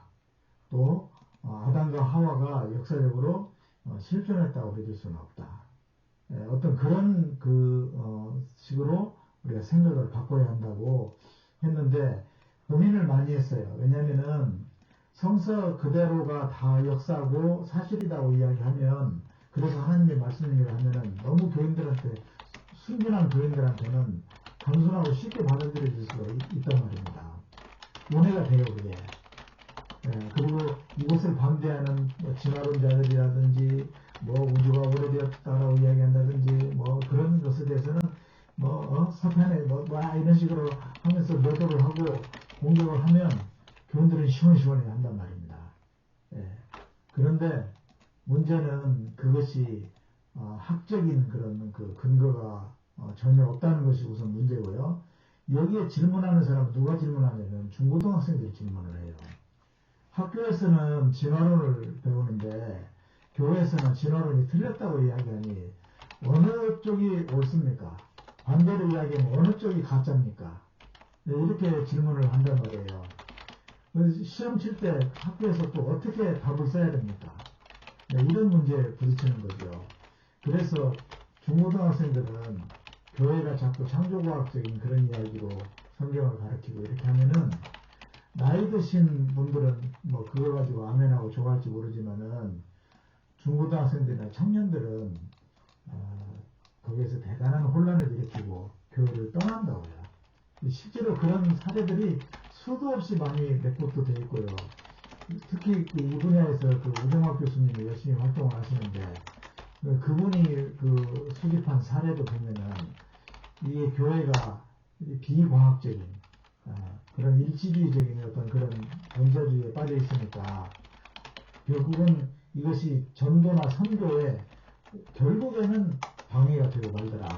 네, 이런 이야기예요. 근데 그럼에도 불구하고 이런 그 창조과학적인 이야기를 하고 지금도 창조과학계 강사 데려다하고 제가 속해 있는 그 누가회라고 하는 의사 치과에서 한의사들이 모이는 그 모임 있잖아요. 거기도 보면 의과대학생들, 한의대학생들 다 데려다놓고 수련회 하면서 창조과학계 강사 데려다가 수련회해요. 예, 지금도 그런 실정이라고요. 예, 그걸 이제 무비판적으로 성경을 문자 그대로 믿어야 바른 믿음이다. 이런 식으로 가스라이팅 당한 거죠. 그러니까 이게 벽이 너무 두꺼운 거예요. 한번 가스라이팅 당하면은 그것을 뒤집는다는 것이 정말 쉽지 않잖아요. 저도 대단히 어려웠어요. 저도 창조과학회를 떠날 때 이러다가 교회에서도 쫓겨나겠구나. 이래 생각을 하고 같이 동역하는 목회자들하고 같이 모여서 내가 이렇게 해서 지금 전향을 하게 되었다. 지금부터 내가 뭐 예를 들면 복음서의 Q 자료설이라든지 아니면은 아담과 하와가 실제 존재한 인물이 아니라고 하는 전제 하에서 성경을 설명하고 강의를 해도 되겠느냐 했더니 처음에는 좀 급하게 하지 말고 천천히 하시죠 하면서 걱정을 많이 하더라고요. 근데 한 5년 동안 이제 계속 그 설교하고 작업을 하면서 이제 교인들은 생각이 많이 바뀌었어요. 이제 부드럽게 해왔기 때문에 이제 바뀌긴 했죠. 그런데 일반 교회에서는 그렇게 하면은 일단 목회자분들이 당장에 교회에서 쫓겨날 가능성이 많습니다. 그게 굉장히 큰 진짜 위험하고도 무서운 문제죠. 박영식 교수님 같은 경우가 그 뭐 유심진화론 뭐 비슷한 그런 이야기를 했다고 그래서 그날 신학교 안에서 난리가 나지 않습니까? 그리고 그 신학교 이름 한국신학교죠? 한국신학대학이죠? 교수님. 서울신학대학에서는 그 김명현 씨라고 그분이 금속공학 전공한 사람인데 아주 창조과학 그런 선교사입니다. 예. 아주 요사스럽게 말을 잘하거든요. 그래가지고 그걸 따뜻하게 하는 그렇게 하면서 그 대학원에다가 그런 강좌를 설치해가지고 사람들을 갖다가 선동을 한단 말이죠. 지금 현실이 그래요. 그래서 이거는 정말 목회자가 대단한 용기를 내지 않으면은 해결하기가 참 어렵다. 그런 생각이 듭니다. 그 다음에 이제 과학주의에 관한 이야기인데요. 예, 저도 어떤 면에서는 과학주의예요. 왜냐하면 이 과학이 발견한 것들을 신뢰하거든요. 그런데 너무 지나치게 과학 만능주의에 빠지는 경우가 있더라고요. 왜냐면은 이 과학이 발견해준 사실만 가지고서 이 세상을 무슨 하나님의 나라로 만들 수 있는 건 아니지 않습니까? 정말 하나님의 나라를 건설할 실현할 수 있는 길은 계시에 의한 어떤 신학적으로 밝혀지는 그 진리에 의해서 궁극적으로 가능하다. 저는 이제 그런 생각이 들어서 이 과학 만능주의에는 빠지지 말자. 그렇다고 해서 과학을 신뢰하지 말자. 그것도 아니거든요. 과학이 밝혀주는 정설, 법칙, 사실에 대해서는 우리가 겸손하게 받아들여야 된다. 그런 이야기를 하고 싶습니다. 네. 아까 좀 잠깐 말씀드렸습니다만은 최근에 김명용 교수님 그분이 그 책도 좀 써내시기도 하고, 뭐 유튜브 같은 데서도 뭐 이렇게 그 말씀도 많이 하시는데, 그분 내용을 가만히 들어보면은 그 창조과학에서 했던 이야기하고 비슷한 이야기를 막 하셔요. 뭐 지적 설계론 같은 이야기도 하시고, 그러면서 자꾸 창조론을 공격을 하시거든요. 창조론이, 아니, 진화론이 잘못됐다. 뭐 이런 식으로 이렇게 말씀을 하시는데, 이게 저는 그래요. 아까도 말씀드렸습니다만은, 이제는 진화론을 공격하지 말고, 진화론을 악용해가지고 이걸 무신론이다. 그러니까 무신론적 진화론. 예, 그 도킨스 같이 이렇게 그 주장하는 거기에 대해서 우리가 반론을 제기를 해야 되지. 이 진화론 자체를 이렇게 공격하는 방식으로 해가지고서는 도저히 이거는 승산 없는 그런 일을 그분이 하시는 거 아닌가 그런 생각이 좀 듭니다. 예, 제가 아주 저 개인적으로는 이게 굉장히 중요한 관점이라고 생각하는데요. 우리가 단지 과학이라는 학문과의 관계를 논하면 굉장히 오류에 빠질 수 있고요. 끝없는 소용돌이에 빠질 수 있다고 생각해요. 그러면 왜 과학이 중요하냐? 하나님의 창조를 믿는다면 하나님이 세계를 창조했으니까 하나님이 창조한 세계의 실제, 세계의 사실성, 세계의 어떠함, 그거를 연구하고 그것에 대해서 가장 정밀하게 탐구하는 사람들이 과학인 거죠. 그러니까 과학은 단지 학문으로서의 과학이 아니라 하나님이 창조한 세계를 그 어떠함을 깊이 관찰하고 들여다보는 사람들이다. 그 관점을 가져야 된다라는 생각이고요. 그 다음에 이제 그 세계를 어떻게 이해하느냐, 창조를 어떻게 이해하느냐가 매우 중요한데, 왜 저는 매우 중요하냐고 생각하냐면요. 이게 신이해와 직결되어 있는 겁니다. 신이해와. 하나님의 창조를 어떤 방식으로 해석하고 이해하느냐에 따라서 신이해가 완전히 달라지는 거거든요. 그래서 저는 이게 교회가, 기독교가 하나님의 창조를 믿는 사람들이 왜 하나님의 창조가 뭐냐, 어떤 거냐, 어떤 방식으로 창조했느냐, 단지 창조를 믿느냐 믿지 않느냐의 문제를 떠나서 한 걸음 더 들어가가지고 어떤 방식으로 하나님이 창조했을까, 이 부분에 대해서 질문을 던지고 거기에 대해서 내가 어떻게 이해하느냐가 신이해를 결정적으로 좌우한다는 거예요. 이게 너무너무 중요하다는 거예요. 그래서 마술적으로 하나님이 말씀하시니 턱 이어졌다. 6일 만에 다 창조했다. 이렇게 믿으면요.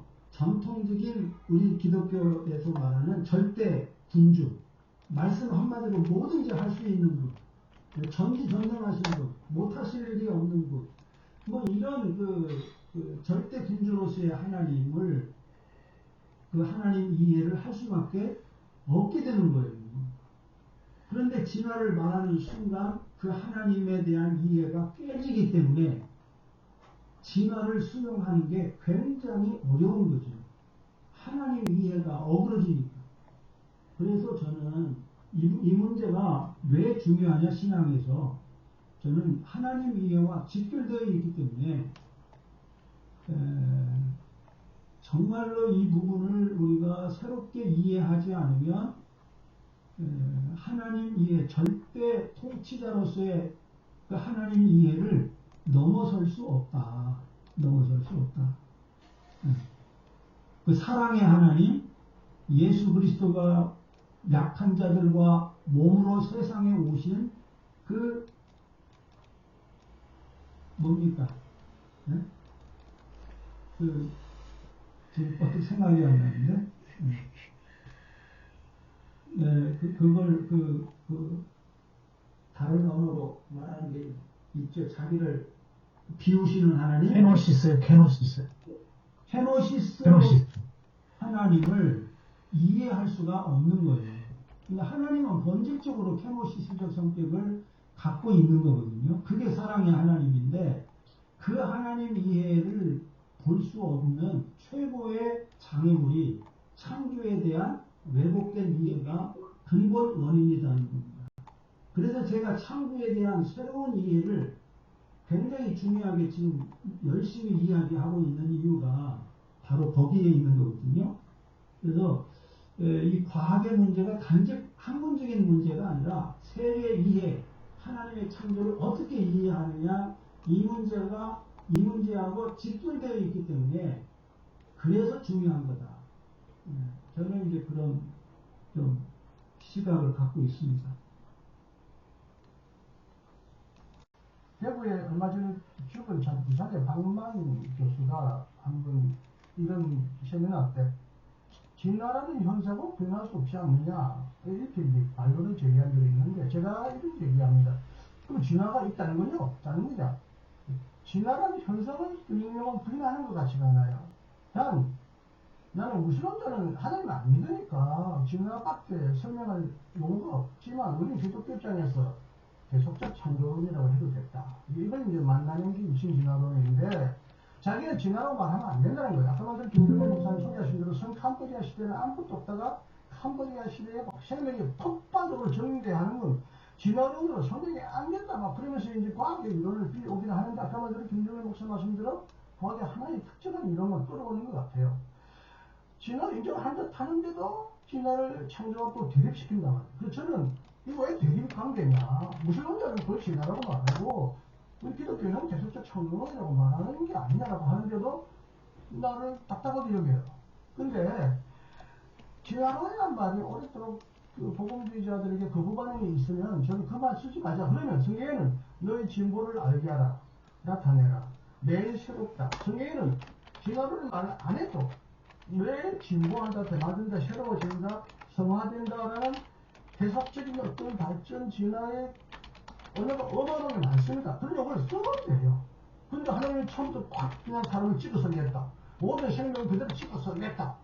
이렇게 말하면 하나님이 다 하시는 거잖아요. 그 두 가지는 문제가 생겨요. 이 창조안에 있는 어마어마하게 모을 수 있는 악은 어떻게 써놔야 돼요? 그것도 하나님에게 다 책임질 거냐?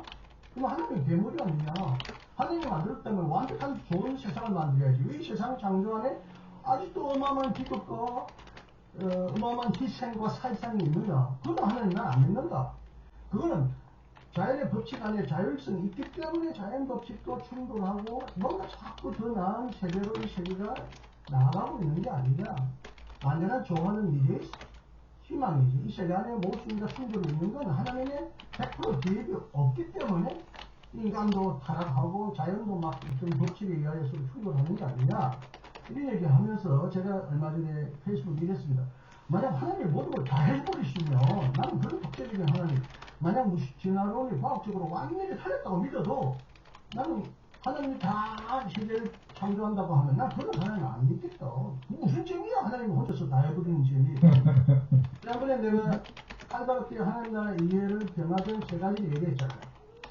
하나님 우리 없이 하나님 혼자서 모든 걸 다 하신다. 이게 로마서 1판의 사상, 2판의 사상인데 그 이후에는 하나님이 우리와 더불어 우리 안에서 우리와 협력하면서 하나님 나라를 이루신다는 게 우리 사상이 점점점 나옵니다. 근데 진화론을 부인한 사람은 하나님 다 모든 창조를 다 해버리시는 거예요. 인간은 그냥 꼭두같이. 나는 하나님 있어도 난 그런 하나님 얘기 안 할 거예요. 니네 있어라. 난 니 같은 하나님 나 인정 안 한다. 니가 다 해버리면 난 사는 재미가 뭐야? 나도 뭐가 창조하는 재미도 있고, 나도 뭔가 당신하고 같이 노력하면서 어떤 재미도 있어야 되지 않느냐 하고 제가 하나님에게 반박할 거라고 그러는데, 최근에 범 내지 신론으로 바뀌어야 된다는 말도 초월적인 신이 다 그냥 독재자처럼 하는 것이 아니라 세계 안에서 고통을 끌어안고 우리와 더불어 활동하시는 범 내지 신론의 변화를 추구해야 된다는 여러분들의 말도 그런 맥락에서 맞는 것 같아요. 계속 창조론하고 유실제한하고 다른 개념인가요? 아니 상당히 함유하죠. 거의 같은 개념이라고 봐요. 계속적 창조하기 때문에 진화의 반복으로 하나님이 진화를 허용하든지 혹은 하나님이 진화 과정에 개입하든지 그 부분에 대해서는 학자마다 결의가 다릅니다. 하나님을 허용하는 거죠. 진화 진화하도록 법칙을 부여한 거예요. 아니면 진화 과정 속에 하나님이 조금씩 간섭하는 거예요. 기적적인 놀라운 진화적인 이론으로 설명하지 않을 때는 하나님은 어떤 특별한 섭리로 시간 생명이 출현하도록 도저히 과학적으로 생명이 출현이 안 되니까. 사실 그게 아니고 근데 그 두 가지가 같은 개념을 서로 다르게 쓰는 거예요. 그러니까 어느 학자의 그런 글을 읽었어요. 진화론을 그렇게 자꾸 거부하니까 계속 창조라고 우리는 그렇게 하자 이렇게 하는 글을 봤는데 진화론은 이제 무신론자 그 사실 진화론은 무신론이나 유신론과 상관은 그냥 과학적인 발견이잖아요. 근데 대부분 아까 보면 이게 무신론의 도구가 되고 무신론자 하나님 없기 때문에 뭐 우연에 의하여 목적이 없는 진화를 말하는데 우리가 하나님 있기 때문에 목적이 없거나 우연에 의한 건 아니지만 진화를 하나님의 창조의 계속적인 창조의 방법으로 진화를 통하여 창조할 수 있다고 수용하는 거죠. 서로 통화 모델, 대화 모델이라고 할 수 있어요. 계속 창조라는 말은 원래 토마스 아퀴나스가 한 거거든요. 그 재창조라고 번역되어 있지만 그게 같은 의미거든요. 그리고 이제 개신교 정통주의의 개신교가 정립된 이후에 개신교 정통주의의 크벤스테트와 같은 여러 사람들이 계속적 창조를 섭리론 안에서 설명했고 섭리론 안에는 하나님이 주도하신 것도 있고 인간이 서로 협력하는 것도 있고 또 허용하고 방치하는 것도 있고 섭리론 안에는 협력이 있어요. 협력, 동력, 또 허용, 인간에게 표정을 지나가도록 허용하는 거예요. 이렇게 해서 섭리론 안에 개척적 창조론이 들어오고 있는 여지를 개신교 정통주의가 이미 200년 전에 만들어 놓은 거죠. 그 이론에 물론 아키나스나 성경에는 아까 말한 하나님은 매일 새롭게 하신다, 만물을 새롭게 변하신다라는 성경 기적이 많이 나옵니다만 교리적으로는 개신교 정통주의가 그걸 주장했어요. 개신교 정통주의의 하나의 이론인데 이걸 완전히 그냥 무단시하는 거죠. 나쁘게. 그래서 그 정적을 제거하기 위해 아까 박영식 교수 말대로 나는 그보다 더 급진적인 설명에도 아무도 안 건드렸어요. 또 박영식이가 그 얘기할 때 건드렸어요. 이거 완전히 정치적인 도구로 사용하는 안나는 정치 행위지 그 이론 싸움도 아니고 신학의 논쟁도 아니었다. 그런 의미에서 지난번에 박영식 사건은 저들이 무식할 뿐만 아니라 비열하다. 아니 비열한 놈들이다. 그걸 지금 협력하고 있는 교수들, 총회자들, 신학자들 아주 그냥 싹하게 그지없는 놈이에요. 젊은 반갑습니다. 저는 호주에서 시드니에서 택시 운전을 15년 동안 했어요. 근데 호주에서는 이렇게 종교의 문제에 대해서는 전혀 얘기하지 않는 그런 분위기거든요. 그게 에듀케이션인데 어쩌다가 손님들하고 종교 얘기가 나올 때가 있었어요. 그런데 대부분 호주 사람들은 교육적인 레벨에서 굉장히 떨어지거든요. 한국보다 수준이 굉장히 떨어져요. 그런데 아주 무식해 보이는 애들, 고등학교는 다 졸업을 했겠죠. 그런데 제가 가장 충격적인 거는 그 기독교는 과학에 맞지 않는다. 그래서 나는 버렸다. 그런 것이 대부분이에요. 그렇죠. 그러니까 그걸로 끝났어요, 대화. 기독교 과학에 맞춰야 돼. 고등학교나 겨우 졸업했을까 말까 하는 애들이 그렇게 얘기를 해요. 그래서 그게 이제 창조론이 이제 대표적인 것 같은데, 저는 기독교가 이 창조론이라는 궤토에서 벗어나지 않으면 희망이 없다고 봅니다. 그런데 궤토라는 거는 유대인들의 궤토 아시잖아요. 자기들이 그 안에서 탈출하는 게 아니에요. 바깥에서 무너졌죠. 바깥에서 무너져서 나올 수 있었죠. 자기들의 궤토를 쌓고 있었지만, 자기들 쌓은 건 아니죠. 그렇기 때문에 이 창조론도 별 수 없다. 바깥에서 무너지는 수밖에 없다라는 생각입니다. 그 안에서 별짓 다 해봐야 소용없고 무너져야 된다고 보고요. 한 가지 아이디어 차원에서 좀 소개드릴 것은, 그러면 신앙 아니면 과학이냐, 그래서 과학을 굉장히 포커스를 두고 맹심 아니 중점을 두는데, 현상학에서는 과학의 굉장한 문제점을 지적하고 있습니다. 과학을 그렇게 보통 그렇게 적게 쌓이다고 보지 않고, 그래서 현상학적인 관심을 조금 가져올 필요가 있다고 생각합니다.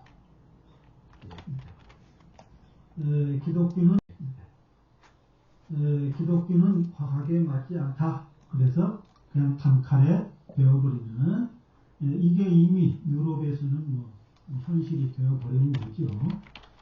그만큼 과학의 발언권이 센 것이고, 사람들의 의식을 어떤 것들을 판단할 때 과학이라는 잣대가 거의 절대적 기준이 되는 이런 시대를 우리가 살고 있는 것은 사실입니다. 사실이에요. 그러나 거기에 굴복할 필요는 없고, 굴복해서도 안 되는 거죠. 과학이 모든 걸 다 알 수는 없는 거니까. 지금도 최첨단에 들어가면요, A급 과학자들은 과학의 한계를 다 인정합니다. B급 과학자들이 과학의 한계를 인정 안 해요. 신학도 마찬가지입니다. A급 신학자들은요, 신학의 한계를 다 인정합니다. 그리고 과학과 대화를 하려고 합니다. 근데 B급 신학자들은 그냥 문자주의에 빠져 있고 전통적인 교리에 빠져 있는 거죠. A급과 B급의 차이가 저는 거기에 있다 이렇게 보고요. 우리는 학생들은 어떻게 네, 반갑습니다. 저기, 이렇게 A급 목사님 시간이 전달이 안 되는 현실이 안타깝고요. 저는 이제 다시 이제 지금 2학년이거든요. 근데 이제 포스터에 그 창조과학회 이런 게 붙어 있어요. 사실은 오늘 저희가 나눈 대화는 현 시대 10대나 20대 청년들은 저희들이 나눈 대화 이상을 사실은 나누고 있고요. 과학적인 사실에 대해서. 다 아시겠지만 조선시대 최고의 학부인 성균관의 학자도 오늘날 초등학생이나 중학생보다 못한 인권의식이나 민주주의 의식을 지녔다고 해요. 아무리 유학을 공부했다 하더라도 어떤 그 신민사상 이런 것들, 왕권 신수들, 그러니까 기독교가 어쩌다가 이렇게 시대에 뒤떨어졌는지 이런 거고요. 뭐 진화론 나와서 말씀을 드리면 다 알고 계시겠지만 진화론이라고 우리가 말하는 그 책의 출발은 책 제목이 정식을 이렇대요. On the origin of species by means of natural selection or the preservation of favorite traits in the struggle for the life. 한국말로 번역하면요. 자연 선택에 의한 종의 기원 또는 생명의 투쟁에서 유리한 종족의 보존에 대하여. 그러니까 사실 이 제목만 들어봐도요. 진화론하고 창조론하고 전혀 이렇게 대립할 것도 아니고 다윈이 얘기한 건 뭐 창조를 하지 않았다 이런 부분이 아니고 정말 현상을 그대로 과학적으로 분석해 간 거거든요. 어떻게 종이 이렇게 발전이 되고 그 종이 살아남기 위해서 어떻게 선택해 왔는지. 그런데 이 책을 읽어본 사실은 기독교인이 거의 없다는 거예요.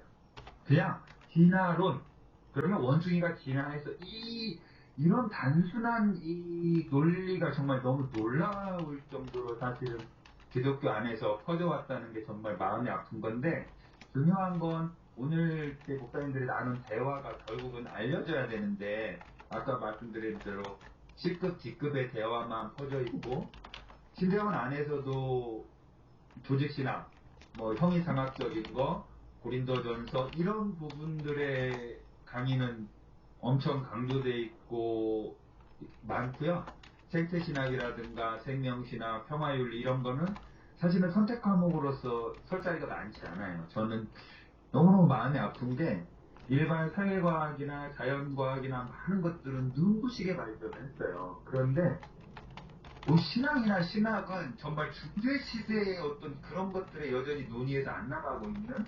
그래서 저는 정말 대한신학교라든가 이런 오늘 하는 이런 부분들에 널리 퍼뜨리는 거 이런 거가 더 중점이 돼야 되지 않을까. 그리고 아까 말씀하신 것 중에서 왜 그럼 기독교가 이렇게 보는가, 저는 종교의 현상 같아요. 그러니까 이제 불교는 어떻게 보면 상대적이지만 기독교보다도 좀 더 논리적인 면에서 이렇게 쌓아왔는데, 부처님조차도 사실은 불교 논리는 부처를 만나면 부처를 죽여라 이런 논리 자체가 있을 정도로 어떤 부분들에 있어서 권위적이지 않은데, 불교에서 가장 어떻게 보면은 부처님 불교 논리하고 다른 부분, 윤회 사상도 요즘 그 근본적으로 심각하게 도전받고 있고, 부처님은 윤회를 인정하지 않았다, 뭐 이런 부분들에까지도 되게 퍼져 있거든요. 그러니까 그런 것처럼 인간의 연약한 부분을 신이 해결해 주기를 매달리는 인간의 이 마음,